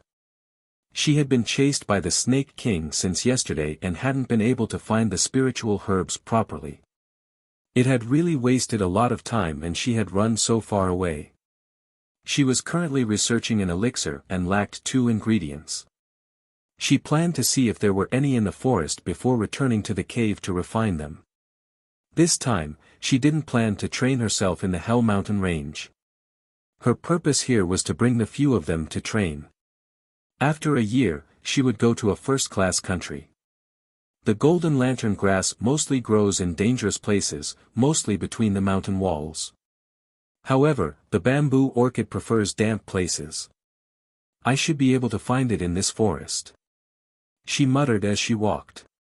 In this area, there were no venomous snakes chasing after her, no rogue cultivators trying to kill her, and no ferocious beasts appearing. Therefore, she slowed down her pace and carefully searched for the bamboo orchid in the surrounding area. She didn't take care of her space much. Most of the spiritual herbs she planted were precious and rare. She didn't plant some of the less rare ones. First, she thought that if she needed them, it would be convenient to buy them. Second, she couldn't take care of so many spiritual herbs in her space. She could just plant some rare ones. If she lacked other herbs, she could get them through other methods. However, in this way, she had to spend time looking for one or two spiritual herbs. Fortunately, these two spiritual herbs weren't difficult to find. After walking in the forest for about 2 hours, she found the bamboo orchid in the weeds under a damp tree. The bamboo orchid was like a wildflower in the forest. It had 3 small purple flowers, and its stem was like a bamboo, with a few leaves hanging down. It was not very eye-catching in the weeds. If it was someone who didn't know what it was, they would think that it was a wild flower. However, those who were proficient in medicine would be able to tell at a glance that it was a bamboo orchid. There were several types of pills that could be used in medicine, and its effects were miraculous. A good spirit herb must be whole, because it had to be picked very carefully. Especially for this kind of bamboo orchid, its roots were relatively thin and deep in the soil. If the roots were accidentally broken, the medicinal strength would be reduced, and the medicinal efficacy would be greatly reduced. Therefore, after discovering this bamboo orchid, Fengjiu squatted under the tree and slowly dug. Bit by bit, he pushed away the soil and carefully exposed every single root. After the time it took for a stick of incense to burn, she dug out the bamboo orchid. She held it in her hand and looked at it. She was very satisfied. Not bad. This bamboo orchid is almost 100 years old. I think it will be very effective when used in medicine.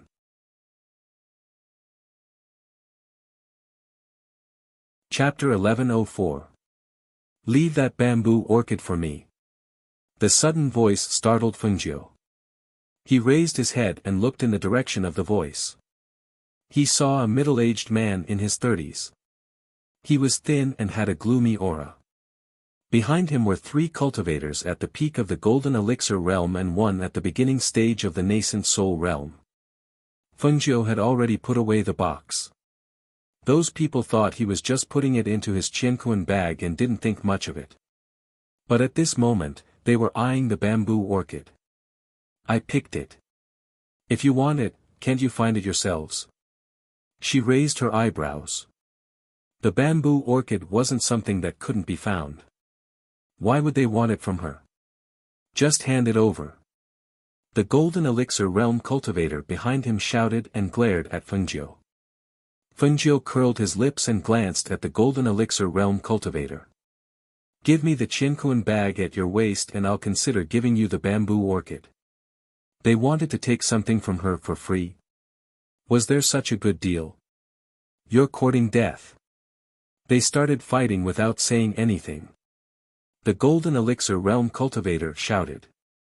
He wanted to test Fengjiu's strength.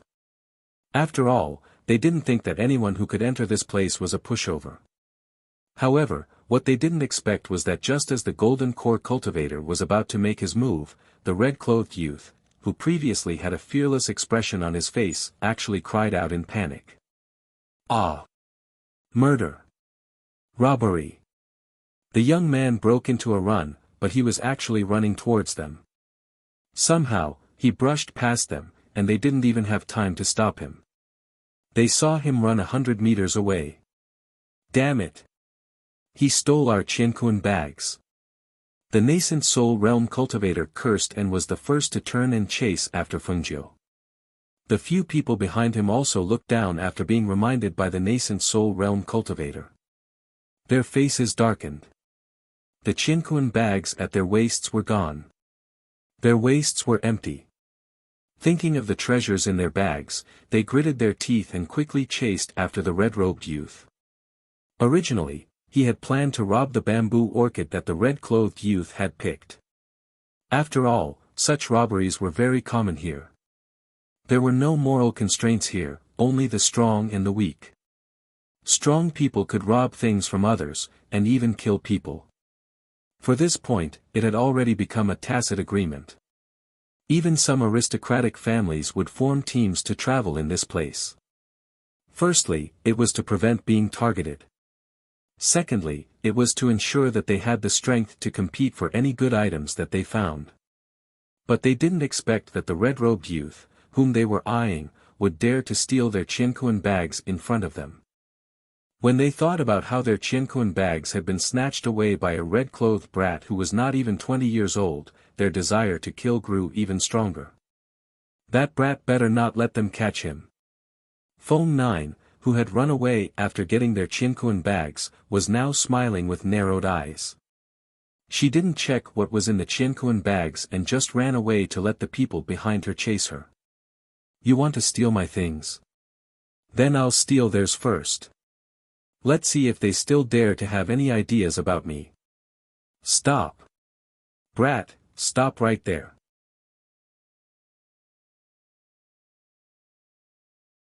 Chapter 1105.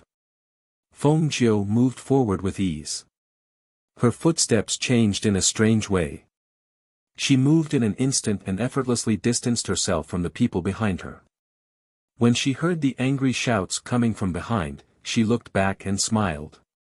Didn't you want to steal my spiritual herbs?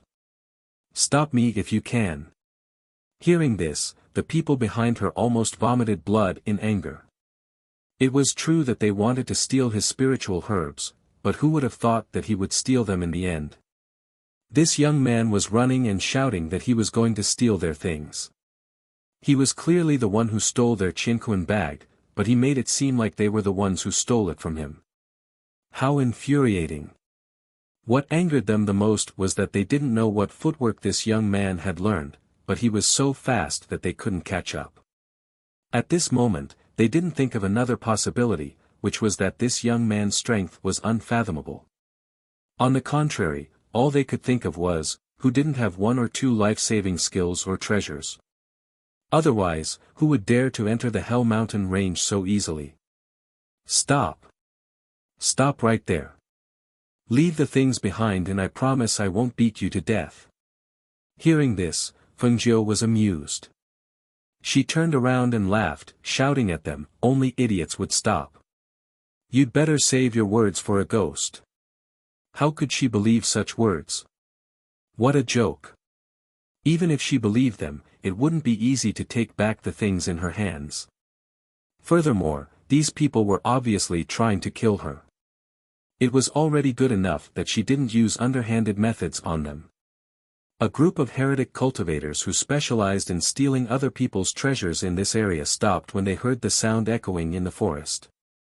They looked around. There's movement. Check where it's coming from.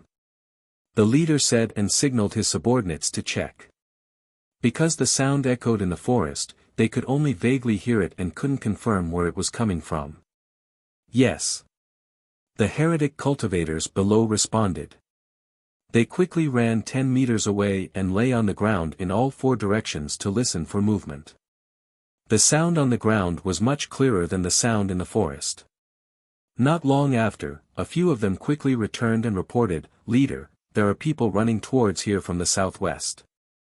They should be chasing after us to steal our treasures, but we only heard a few footsteps." Only a few people. The evil cultivator leader's eyes flashed with greed. Then we'll wait for them halfway. Once we kill them, we'll share the treasures with our brothers. All right. Hearing that, more than 30 evil cultivators responded excitedly. Under the lead of their leader, they walked in that direction, intending to surround that person. Not far from here, the nascent soul cultivator had been chasing after Feng Jiu for half a day, but he still hadn't caught up to him. The anger in his heart was about to explode, and his killing intent and nascent soul aura filled the air. He couldn't wait to wring the neck of the red-robed brat in front of him. The most hateful thing was that he, a nascent soul cultivator, couldn't even catch up to a red-robed kid. Behind them, the three-peak Jindan stage cultivators were the same. Their expressions were filled with anger and killing intent. The three of them had to chase after the thin middle-aged man because the middle-aged man was an alchemist. He could refine pills, but his speed and fighting skills were lacking.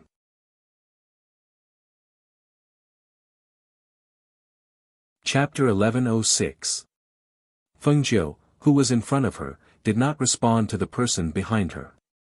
Instead, she narrowed her eyes and stared at the group of evil cultivators who were waiting for her with swords in their hands. Damn! What kind of luck am I in? She widened her eyes. When she saw the evil cultivators waiting for her, she could not help but feel bloodthirsty. She clearly did not want to provoke others, but these people just had to provoke her. Did they really think that she was easy to bully? When she thought of the people behind her and then looked at the people in front of her, her thoughts raced. She glanced at the people in front of her and a dark light flickered in her eyes. Help! They're robbing me! Help! She screamed in horror and ran towards the evil cultivators. Occasionally, she would turn around and look at the few cultivators behind her in panic. When the evil cultivators heard Fengjiu's words, their gazes naturally fell on the few cultivators behind her. They saw that one of them was a nascent soul cultivator, 3 of them were golden core cultivators, and one of them was being supported by the other 3. He seemed to have a weak physique. Seeing these people, the evil cultivators sneered. Take them down. With that, everyone rushed forward. Stop him. That brat stole our Qianquan bags. The golden core cultivator at the back shouted angrily. However, when he saw that those people were evil cultivators, his expression changed. Oh no! They're evil cultivators. Let's go. The skinny middle-aged man who was being supported by a few people shouted. He grabbed one of the golden core cultivators and asked him to take him away immediately. Let's go. We don't want our Qianquan bags anymore. We can't let them fall into the hands of evil cultivators. Just as the golden core cultivator was about to take him away, he saw a sudden change. The red figure who was moving at a strange pace actually dared to pass by the evil cultivators. After circling around them, he took their Qianquan bags and continued to grow. This scene not only stunned the few of them, but also stunned the evil cultivators who were charging forward and waving their swords. They froze in mid-air for a long time until they lowered their heads and realized that the Qianquan bags containing treasures at their waists were all gone. Damn it! That brat stole our Qianquan bags. Bastard! They actually dared to target us. He's courting death. Capture him. Kill him. For a moment, the enraged voices of the evil cultivators rang out. The crowd that was originally charging towards the few cultivators all stared at the red figure that swept past them and ran into the distance. They were all so angry that their eyes turned red as they chased after her. Give us our Qianquan bags. Give us our treasures. Brat! Stop right there. The nascent soul cultivator and the 3 middle-aged golden core cultivators were all stunned. It took them a while to regain their senses. Seeing so many evil cultivators chasing after the red-robed young man, they finally laughed in schadenfreude. See. 2 of these evil cultivators are nascent soul cultivators, and he actually dares to have designs on them. He's clearly courting death. Let's chase again.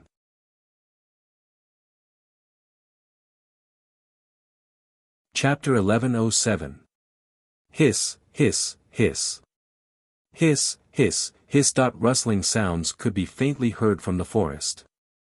This sound was not very loud, especially when it was covered by the sounds of cursing and running. It was even harder to hear. However, Fengjiu heard it immediately because she had been chased by the snakes for a day and a night.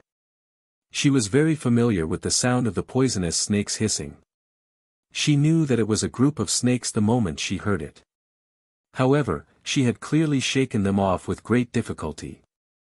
How did they appear nearby again? She was puzzled and looked around nervously. However, she did not see the Snake King's figure. Well, what would happen if she saw it? If she saw it, it must be around here.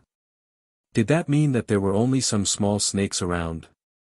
The Snake King was not here. She felt her scalp tingle when she thought of the thousands of poisonous snakes and the fact that one of them was a holy beast. Compared to the likes of ferocious beasts, this limp snake was really not likable. He didn't know how the snakes digested the pill, but they didn't feel any discomfort after eating it. Instead, they became much stronger. The Snake King's bloodthirsty and violent aura also became stronger. Not only did it have venom to attack, even the snake's skin was as hard as iron. Ordinary sharp blades couldn't hurt it at all. It wasn't easy to fight such a huge snake. However, her eyes flickered slightly as she glanced at the people behind her. The corners of her mouth curled into a strange smile. These people's combat power shouldn't be weak. She could use them to get rid of the Snake King, killing two birds with one stone. After making up her mind, she slowed down and used her divine sense to explore. Soon, she found a group of snakes some distance away. There were about 500 to 600 snakes in this group, but the Snake King was nowhere to be seen. She was puzzled and thought to herself, is the Snake King not in this area? Perhaps it went back to the place where she had moved the bottle spirit fruit tree. She thought to herself. Hearing the sounds behind her, she increased her speed and shook off the people behind her. The red figure in front of them was running further and further away. They were originally only a few dozen meters away, but now they were hundreds of meters away. Seeing this scene, the evil cultivators were secretly shocked. At the same time, they were indignant and angry. They sped up and chased after him. However, even if they increased their speed, they were still gradually pulling away from the red figure in front of them. When they saw the red figure disappear from their sight and enter the forest, they were shocked and furious. They were shocked that even with their cultivation and strength, they couldn't keep up with the youth in front of them. They were angry that their chinkuan bags had been snatched away by the red-clothed youth. Moreover, the treasures they had collected were all in the chinkuan bags. Damn it! He's gone. An evil cultivator cursed. He stopped running and looked around, but he didn't see the young man in red. He can't have gone far. He should be in this area. Let's search. Find him, skin him, and pull out his tendons. The evil cultivators were all gritting their teeth in anger. There were so many of them, but they actually let a brat escape right under their noses. How despicable. And just as they said, Fengzhou didn't go far. Instead, he hid in a lush tree and watched those who were looking for him. He took the opportunity to rest and replenish his energy.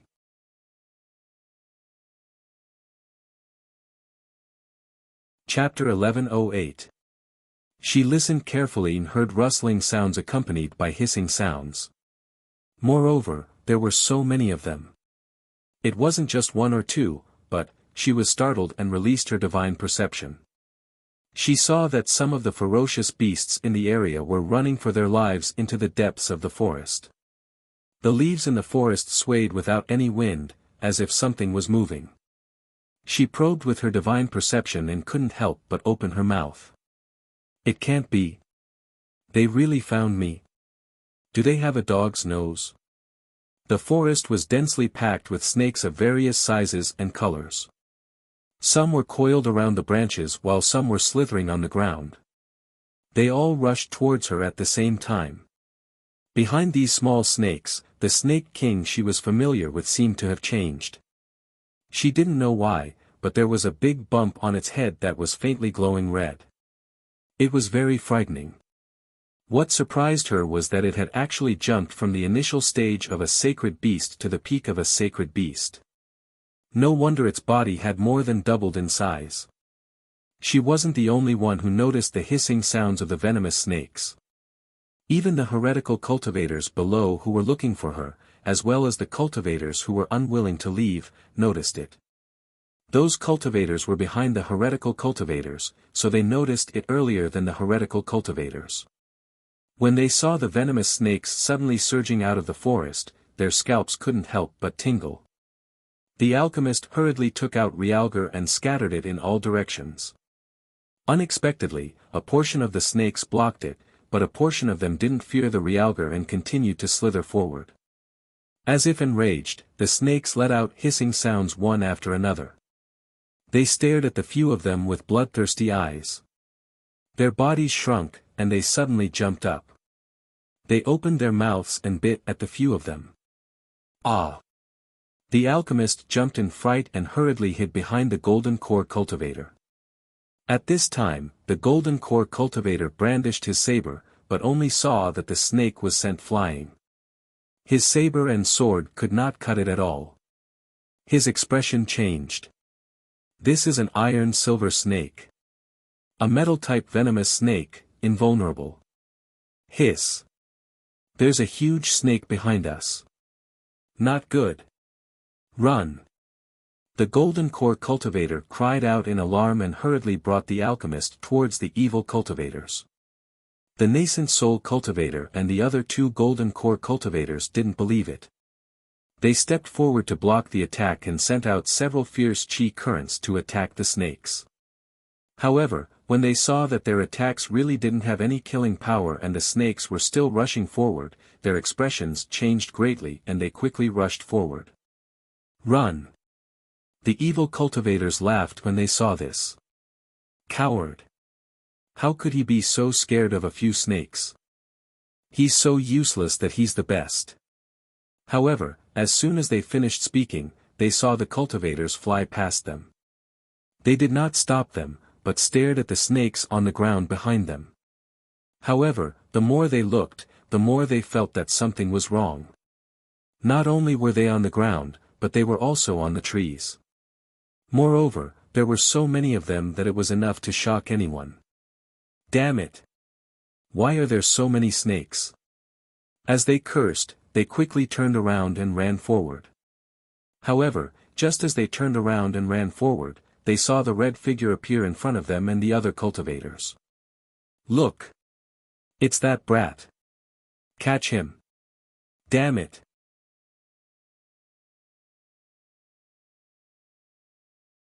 Chapter 1109. Fengjiu didn't turn back when she heard the loud noises behind her and the evil cultivators' curses. Instead, she raised her chi and flew away. She was so fast that she soon disappeared from their sight. The evil cultivators were so angry that they clenched their teeth and roared angrily. Stinking brat! Don't run if you have the guts. However, Fengjiu didn't want to fight when she remembered that the giant snake had become stronger and had a red bump on its head. She immediately shook off the people behind her and the poisonous snakes. Then, she withdrew her chi and arrived at a mountain wall. Her eyes lit up when she saw the spiritual herb growing on the mountain wall. It was the spiritual herb that she was looking for. After finding it, she planned to return to her cave to refine pills.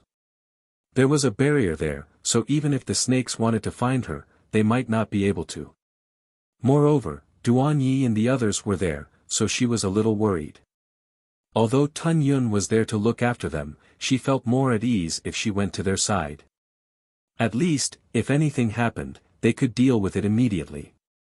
She didn't know if it was because of the different areas, but she felt that there was no restriction on flying in the sky.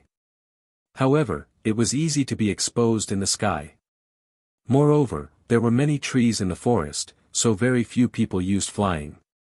She originally thought that this area was the same as the previous ones, where flying was prohibited. However, after avoiding the poisonous snakes and evil cultivators, her sharp senses sensed that this area was different from the previous ones. Since there was no restriction on flying, she could use a flying magic tool. Otherwise, she wouldn't be able to climb up the mountain wall. After making up her mind, she threw out the flying feather and lightly jumped on it. She sat on the flying feather and arrived at the mountain wall. She picked the spiritual herb growing on the mountain wall and stored it in her space. At this moment, she didn't know that she had escaped. However, the evil cultivators and the few cultivators were chased by the poisonous snakes and had nowhere to run. Especially where they were, many evil cultivators had died in the battle. As for the few gold core and nascent soul cultivators, they were more cautious. When the snakes besieged the evil cultivators, they directly chopped down the trees, creating a hole in the forest that was covered by the trees.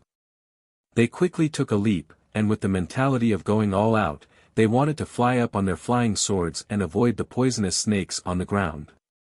However, they didn't expect to find out that there was no restriction on flying in this area after they came up.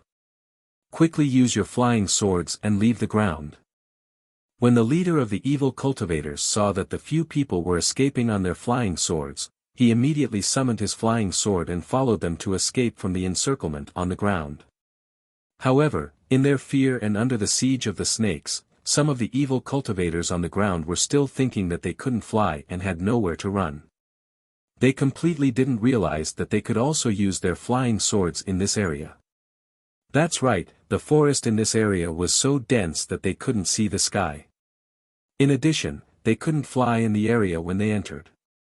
Therefore, they all thought that they couldn't fly in this area. When danger approached, some people had the mentality to give it a try, while others panicked and lost their minds. They just kept running forward, trying to get rid of the danger behind them. Ah!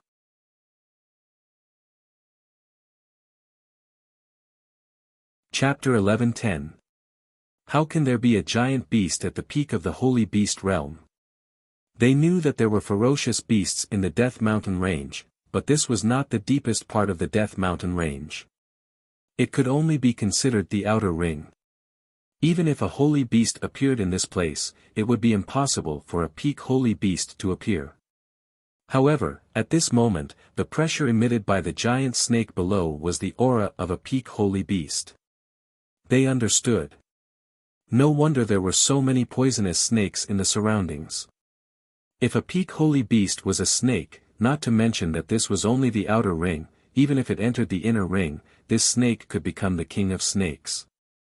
Just as they stopped in mid-air and looked at the giant snake below in shock, the giant snake actually raised its head and swept its vicious and bloodthirsty snake eyes across them. After sizing them up, it retracted its eyes, as if it was looking for something. It ignored them and continued to go deeper into the forest. Seeing this, the people in mid-air let out a sigh of relief and watched the giant snake go away. The snake's tail was still moving and slapping the ground from time to time, as if it was saying, "I'm coming." They were shocked and puzzled at the same time. What was this snake looking for? As for Fengjiu, in order to avoid the snakes on the ground, she was sitting on the flying feather and heading back. At the same time, she was paying attention to the ground to see if the giant snake appeared. Until now, she still did not understand why the snake did not explode and die after eating her pill. Instead, it seemed to have advanced. And had it mutated? Then why was there a big red bump on its head? Just as she was thinking about this, suddenly, with a whoosh, a murderous intent shot from the ground towards her in midair. She came back to her senses and dodged the hidden weapon that shot towards her at the same time. Her sharp eyes looked down. More than 10 rogue cultivators flew up on their swords and surrounded her. They all stared at her with evil intentions. To be exact, they were staring at the flying feather that she was sitting on. 7-colored flowing glass feather. "Kid, where did you get it?" A rogue cultivator stared at Fengjiu and asked. His eyes were obviously full of greed. Fengjiu glanced at them. "So what if I got it from somewhere? You want to steal it? Do you have the ability?" 13 people, 10 of whom were Foundation Establishment cultivators and 3 of whom were Golden Core cultivators. Did they really think they could snatch something from her with such a lineup? However, in this damned place, one would encounter a beast every 3 steps, and one would encounter a robbery every 10 steps. This was too much of a scam. She was planning to avoid those snakes and return to the cave to refine pills, but she actually encountered someone who had designs on her. She, who had been sitting down, stood up with her hands on the feather. Her fluttering red clothes fluttered in the wind, and her handsome face seemed to be covered with Leng Shuang, becoming cold and fierce. "I'm in a bad mood right now. Since you've come to provoke me, don't blame me for being impolite." Her cold voice was accompanied by traces of chilliness, and a cold murderous aura spread out from her body. Her aura changed, and she was like a completely different person from her previous lazy self. Seeing the red-clothed young man become fierce and cold in an instant, and the killing intent and pressure on his body was terrifying, the hearts of the dozen people couldn't help but tremble, and they were somewhat stunned and hesitant. How could a person suddenly become like a god of death? The aura and killing intent on this young man's body caused them to be involuntarily shocked. Were they right to provoke him?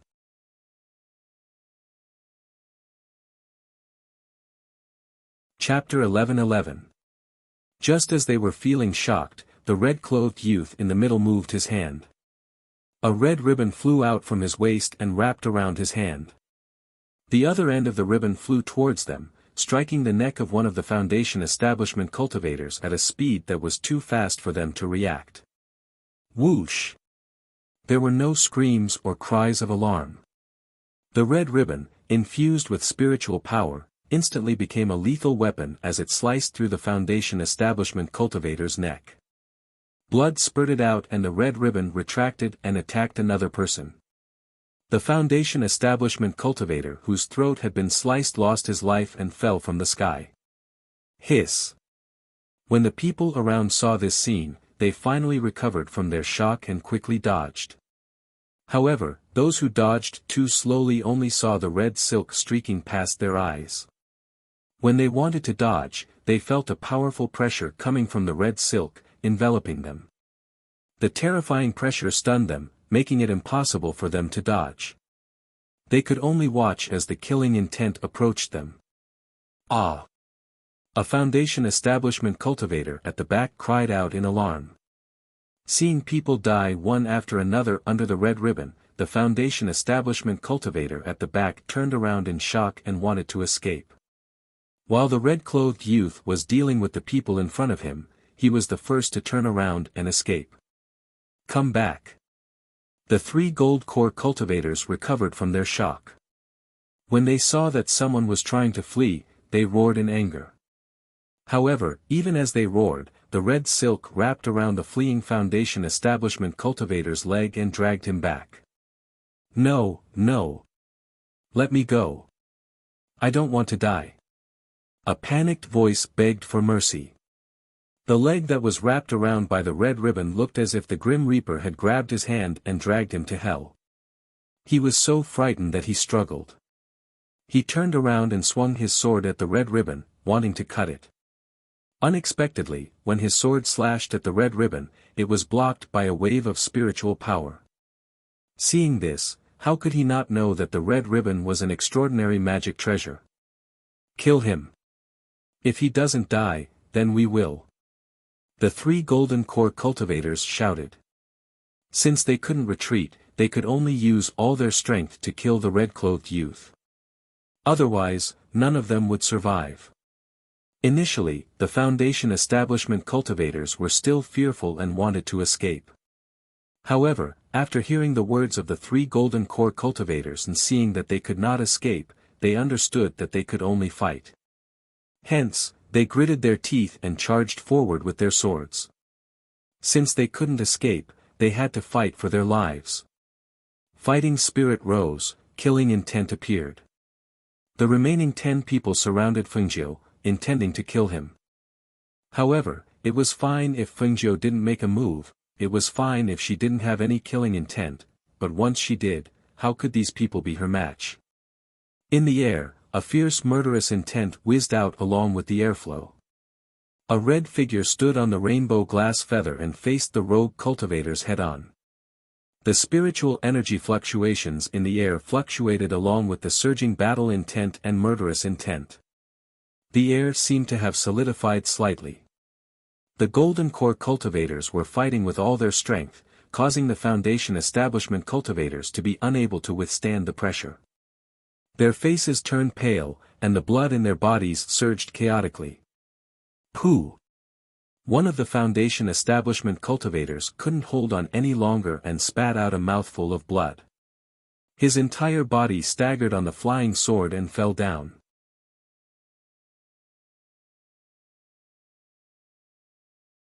Chapter 11:12. Because they were in mid-air and at a high altitude, they could naturally be seen by some cultivators in the forest. When they saw the rogue cultivators surrounding the red-robed youth, they thought that the red-robed youth was dead for sure. Who would have thought? More than 10 people fell to their deaths one by one. Even the remaining 3 golden core cultivators were covered in wounds. Their grey robes were stained with blood. Even though they were still some distance away, they could clearly see the blood-red scene. In just a few breaths of time, one of the 3 golden core cultivators was struck. He let out a muffled groan as he retreated. Then, he was struck by the red silk and slammed into the ground. There was a loud rumble that could be heard by all of the people on their side. Seeing this scene, they could not help but secretly rejoice that they did not become greedy because of this. Otherwise, they would have ended up like those rogue cultivators. When they saw the red-robed youth standing in mid-air and sweeping his gaze around after killing the remaining 2 golden core cultivators, the cultivators below could not help but feel their scalps go numb. Even some of the clans with nascent soul cultivators were warned not to provoke this person. In the following area, Fengjiu did not encounter any more troublemakers. Even the beasts automatically avoided her when they saw her. Because she had released a trace of ancient coercion, the ferocious beasts below naturally did not dare to approach her. However, when she encountered the Snake King had probably gone mad because she had snatched the spirit fruit tree. It actually chased after her without any regard for anything else. Even though she had the ancient aura on her, it still chased after her in a frenzy. When she thought of the Snake King, she thought of the spirit fruit tree. She wondered what the use of those spirit fruits were. At the same time, Duan Yi and the other 3 had split into 2 groups and were training in the forest near the boundary. Although they were only in the foundation establishment stage, their combat power was not weak. In addition, the 2 of them had joined forces to fight. In these 2 days, they had collected quite a number of beast crystals. However, the task that Fengjiu had given them was to collect no less than 100 beast crystals in 10 days. However, they had only collected a dozen beast crystals in 2 days. It would be difficult to collect more than 100 beast crystals in 10 days. After killing a few ferocious beasts, Song Ming and Ning Lang were panting in exhaustion. They leaned against a tree and panted. What should we do? This wasn't enough. We've only gotten a dozen beast crystals in 2 days. Even if we split them evenly, each of them won't even get 10. Ning Lang said with a bitter frown. Song Ming thought for a while and said, those beast crystals won't be enough for us. How about this? Is that so? Would it work? There are only 2 of us, and we aren't that strong, Ning Lang said, feeling a little unsure. Why not? There are a lot of things we need to snatch, we just need to snatch from those cultivators who are alone, those people will definitely have beast crystals on them. But, Fengjiu said that we can get beast crystals from the beasts to increase our fighting strength. If we rob them, it won't work, right? He was a little hesitant. His family was rich and he had never robbed anyone before.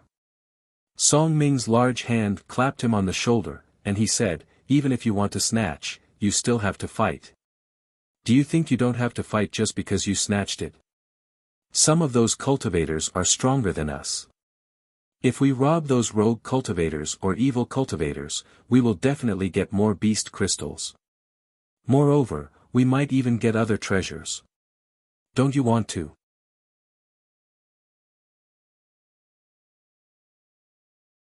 Chapter 11-13.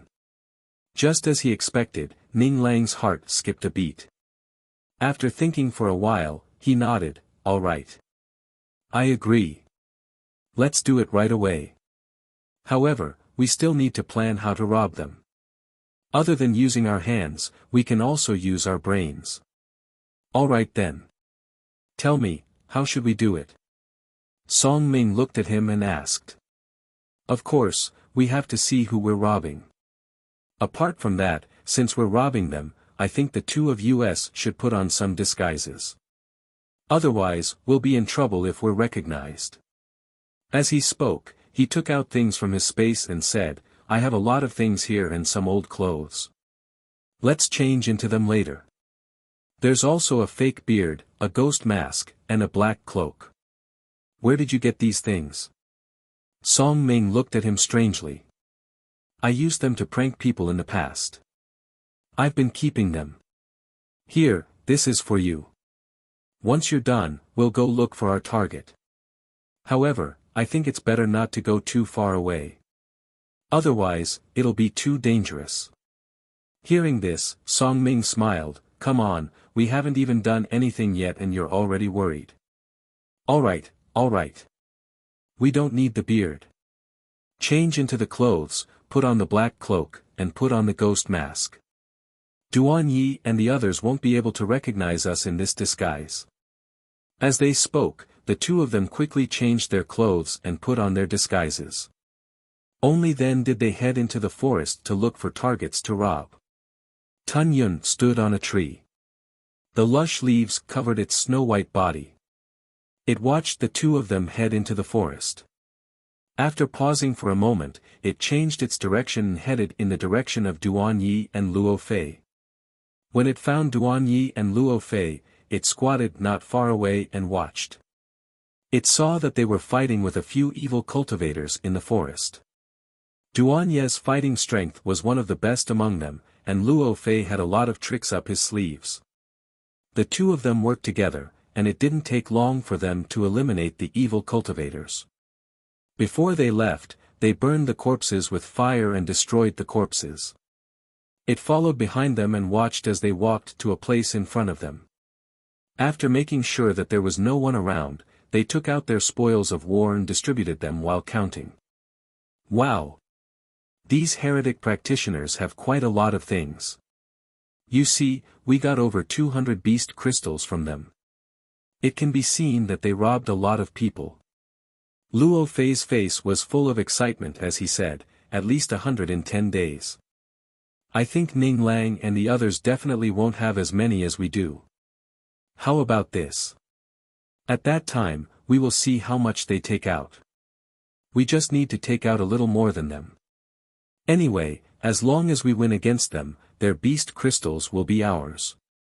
As for the rest, we will keep it for next time. This way, we can win against them every time. Hearing this, Duan Yi glanced at him. How do you know they don't have as many beast crystals as we do? Perhaps they have quite a few as well. How is that possible? I'm sure the two of them didn't find us. Luo Fei said confidently, look, it's only been 2 days and we've already gathered so many. Unless they have the same thoughts as us, they won't be able to catch up to us just by killing the beasts.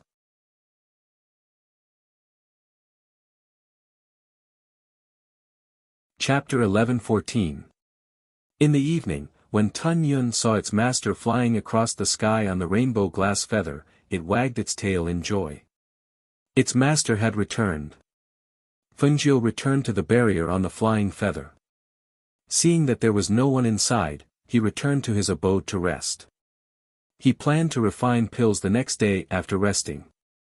However, just as he was about to rest, he saw Tun Yun run in. Master!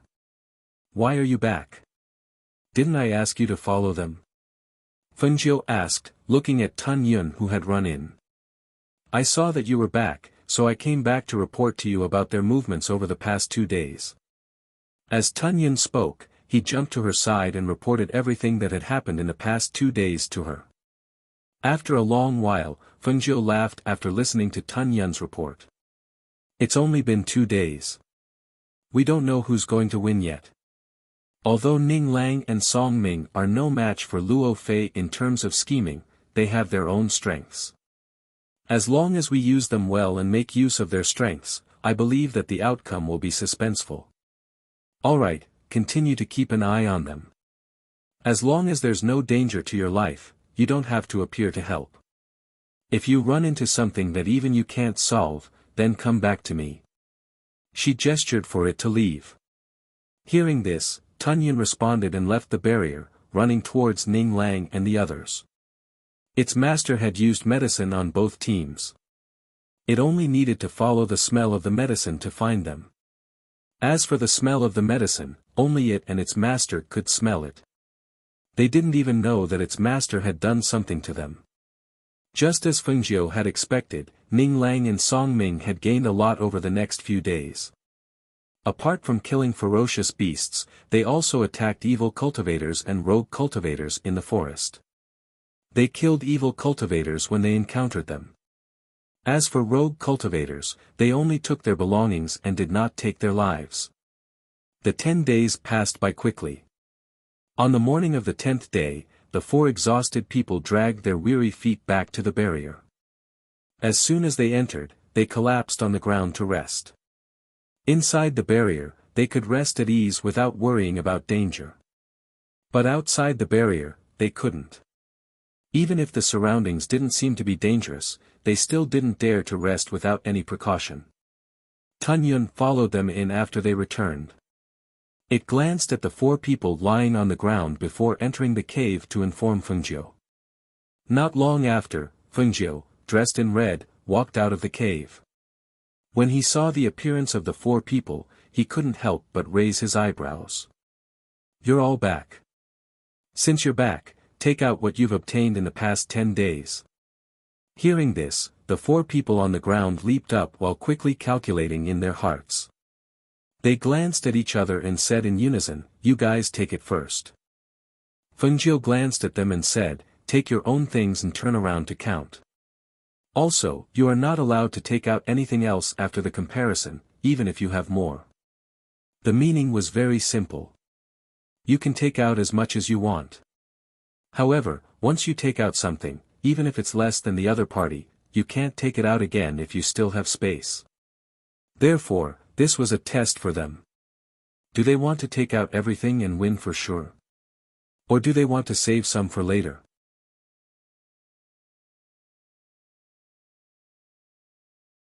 Chapter 11:15. We have 285 crystals in total. The 2 of us will form a team, so we won't be separated. As Luo Fei spoke, there was a pile of colorful beast crystals in front of the 2 of them. Some of these beast crystals were killed by them, while some were stolen from the heretical cultivators. In any case, they were the ones who got them back. Of course, they didn't only get these beast crystals this time. However, after some discussion, they felt that this amount of beast crystals was enough. They didn't believe that Ning Lang and the others could take out more beast crystals than them in just 10 days.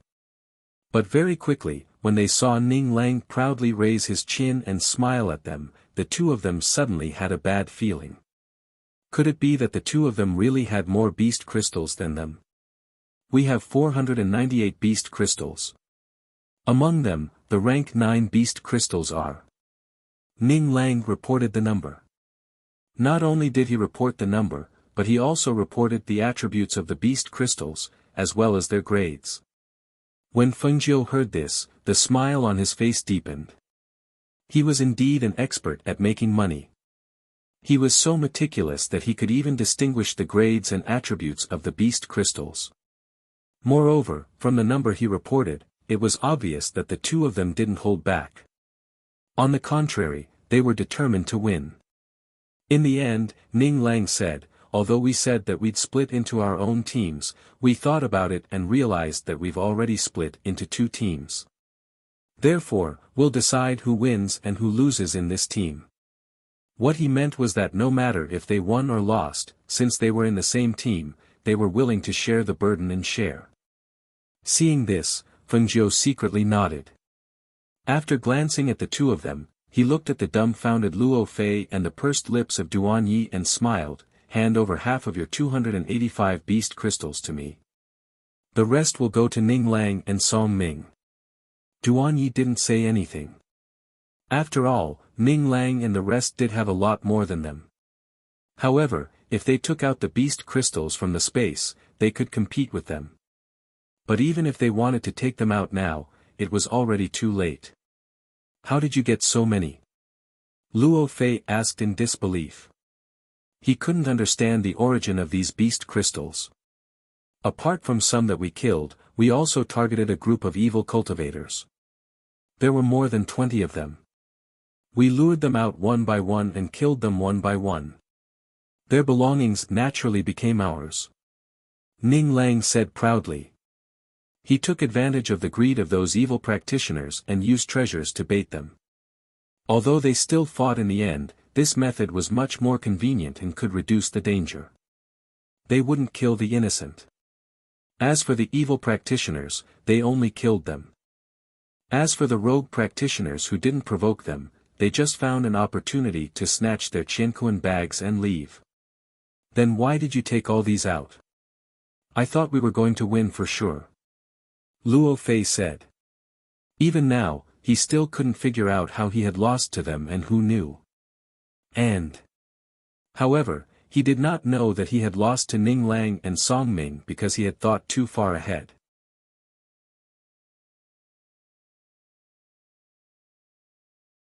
Chapter 11:16. Both parties handed over half of their beast crystals to Fengjiu. After Fengjiu accepted them, her gaze swept past Song Ming and Ning Lang before landing on Duan Yi and Luo Fei. She revealed a strange smile and said slowly, "Now, it's time for the punishment." When the four of them heard this, Ning Lang and Song Ming looked at each other with anticipation. They really wanted to know how Fengjiu would punish the loser. This was a change from a single person to a team. In other words, what originally only needed one person to suffer had now become a situation where two people had to suffer together. The winning party was not afraid, but the losing party, Duan Yi and Luo Fei, felt their scalps go numb. How would they be punished if they lost? Would they be forced to do manual labor? Or something else? Seeing the smile on Fengjiu's face, the two of them felt uneasy and had a bad premonition. At this moment, Fengjiu curled her lips and smiled. She took out a rectangular box from her space and handed it to them, saying, "Eat everything in here. This is your punishment." What? Just eating? The two of them were dumbfounded. What kind of punishment was eating? However, the bad premonition became even stronger. With Fengjiu's methods, why would she give them something good to eat after they lost? Hurry up and open the box. Let's see what's inside. Ning Lang urged from the side with a curious face. Actually, he also felt that it couldn't be anything good. Since it wasn't good, what could it be? Take it. Fengjiu handed it over and smiled, saying, "I went out to find this for you before the sun rose this morning." The two of them accepted it helplessly. When they opened it, they were so shocked that they almost dropped it on the ground. Worm. Even Song Ming and Ning Lang, who were at the side, were shocked. Their eyes widened as they stared at the wriggling white worm the size of a finger inside the box. Can this thing be eaten? It's too disgusting. The two of them couldn't help but look at Duan Yi and Luo Fei sympathetically. They felt that if they could really eat this thing, their psychological endurance would be too strong. The two of them felt nauseous just by looking at the big white worm wriggling inside. One had to know that they were all born into aristocratic families.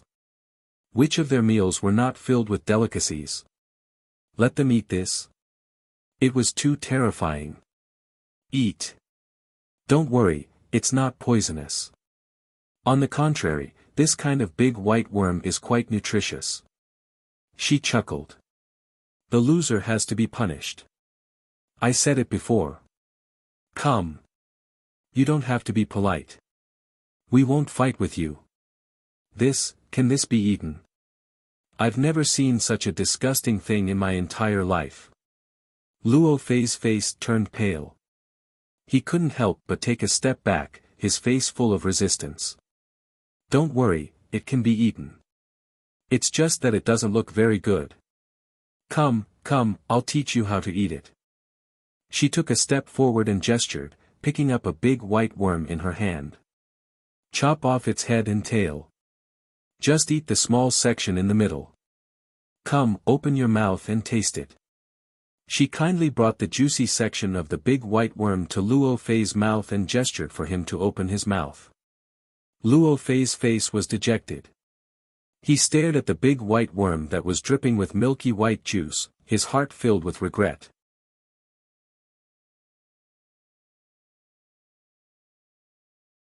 Chapter 11:17. Feeling helpless, Luo Fei could only grit his teeth, close his eyes, and open his mouth to eat. Seeing that he really ate the thing, Ning Lang and Song Ming beside him couldn't help but widen their eyes. Their faces were filled with curiosity and disbelief, especially when they saw him eat with his eyes closed and his face scrunched up. Then, he actually opened his eyes and started chewing with relish. The two of them couldn't help but ask, "Is it delicious? He's even chewing. Is this a fat intestine that he's chewing? Delicious, this taste is really amazing. I've never eaten something so delicious before. Come, Duan Yi, I'll help you." He changed from his previous rejection and cut off the head and tail himself, giving one to Duan Yi who was beside him. Duan Yi looked at the way he was eating and then looked at the thing in his hand. His baby face also turned pale. "Do I really have to eat this thing?" He looked at Fengjiu and saw Fengjiu looking at him with his arms crossed and eyes narrowed. He knew that he couldn't avoid it, so he could only grit his teeth and eat. Once the thing entered his mouth, he swallowed it directly, unlike Luo Fei who was still chewing slowly. Duan Yi grinned. "How is it? Delicious, right?" As he spoke, he pinched off another one and put it into his mouth. He chewed again and kept praising it with a face full of aftertaste. Ning Lang and Song Ming beside him couldn't help but be curious. "Is that thing really delicious?" The two of them looked at Duan Yi and saw that his baby face was stiff. He didn't frown, nor did he look bitter. However, he didn't chew like Luo Fei, but swallowed directly. Seeing that the two of them kept staring at him, Duan Yi said stiffly with his baby face, "It's delicious. It's really delicious." The two of them couldn't help but be surprised. "Yes, it's really delicious." Duan Yi nodded again and said, "Don't stare at the thing in our hands. We won't give it to you to try if you keep looking," Luo Fei said and moved the box to his arms, guarding against the two of them like he was guarding against thieves. The two of them who were still a little doubtful couldn't help but be moved. "It's really delicious. Do they want to try it too?" Do you want to give us one to try? Let's try the taste." Ning Lang grinned and asked tentatively. "Don't even think about it. Can't you see there are only 10 of them? We don't have enough for ourselves, and Fengjiu said that this is a great supplement, so we won't let you guys have it," Luo Fei said, protecting the box in his arms. Song Ming's eyes lit up when he saw this, and he said, "Let's give it a try. We'll each eat one." At first, they were not interested and even felt disgusted. However, the two of them were eating with relish. There were indeed only 10 fish in a box, and there were only a few left. Therefore, they were a little anxious. Seeing the two of them like this, Duan Ye's baby face did not have any expression. He only glanced at the two of them, then reached out his hand to pick up a fish with its head and tail cut off, put it in his mouth, and swallowed. Luo Fei frowned as he looked at the two of them and asked, "Do you really want to eat?" "Yes, I do. I just want to try the taste and see if it's really as delicious as you said." The two of them grinned and stared at the two remaining large white worms. Fengjiu saw this and sighed softly in his heart. He shook his head secretly and couldn't watch anymore. He turned around and went back into the cave.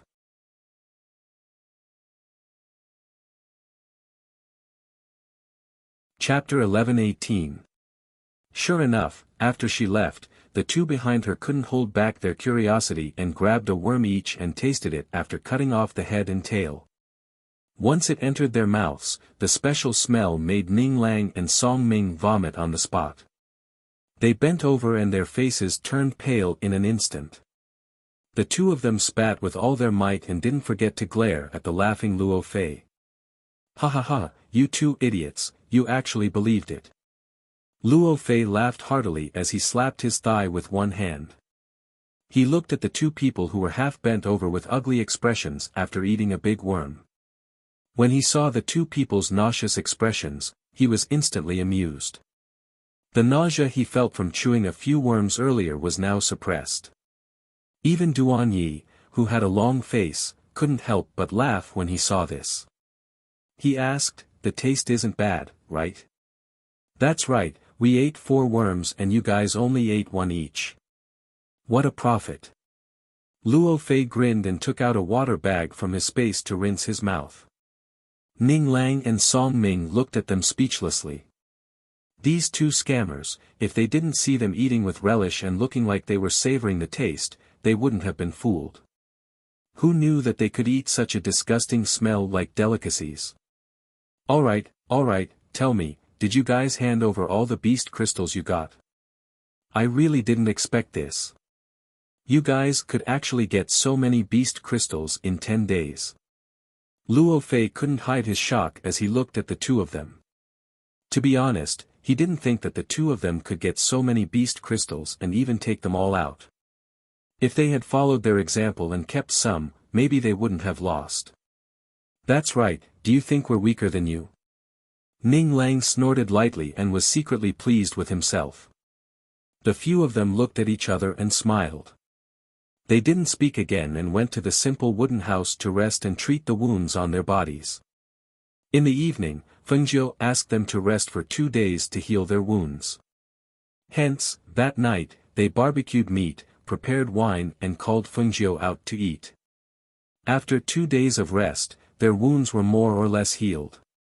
Because most of their wounds were superficial and with the medicine that Fengjiu gave them, scabs formed in 2 days.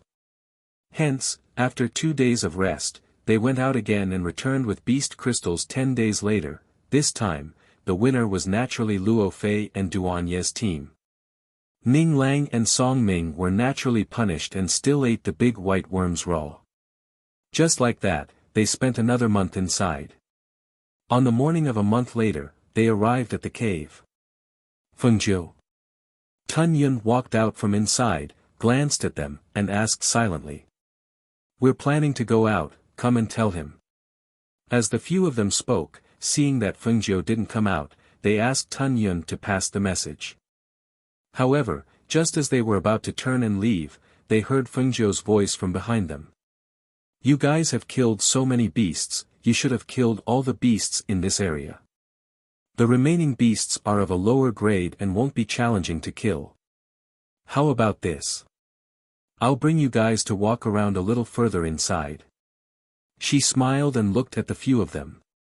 "However, you guys better be mentally prepared, you'll meet evil cultivators and itinerant cultivators everywhere you go."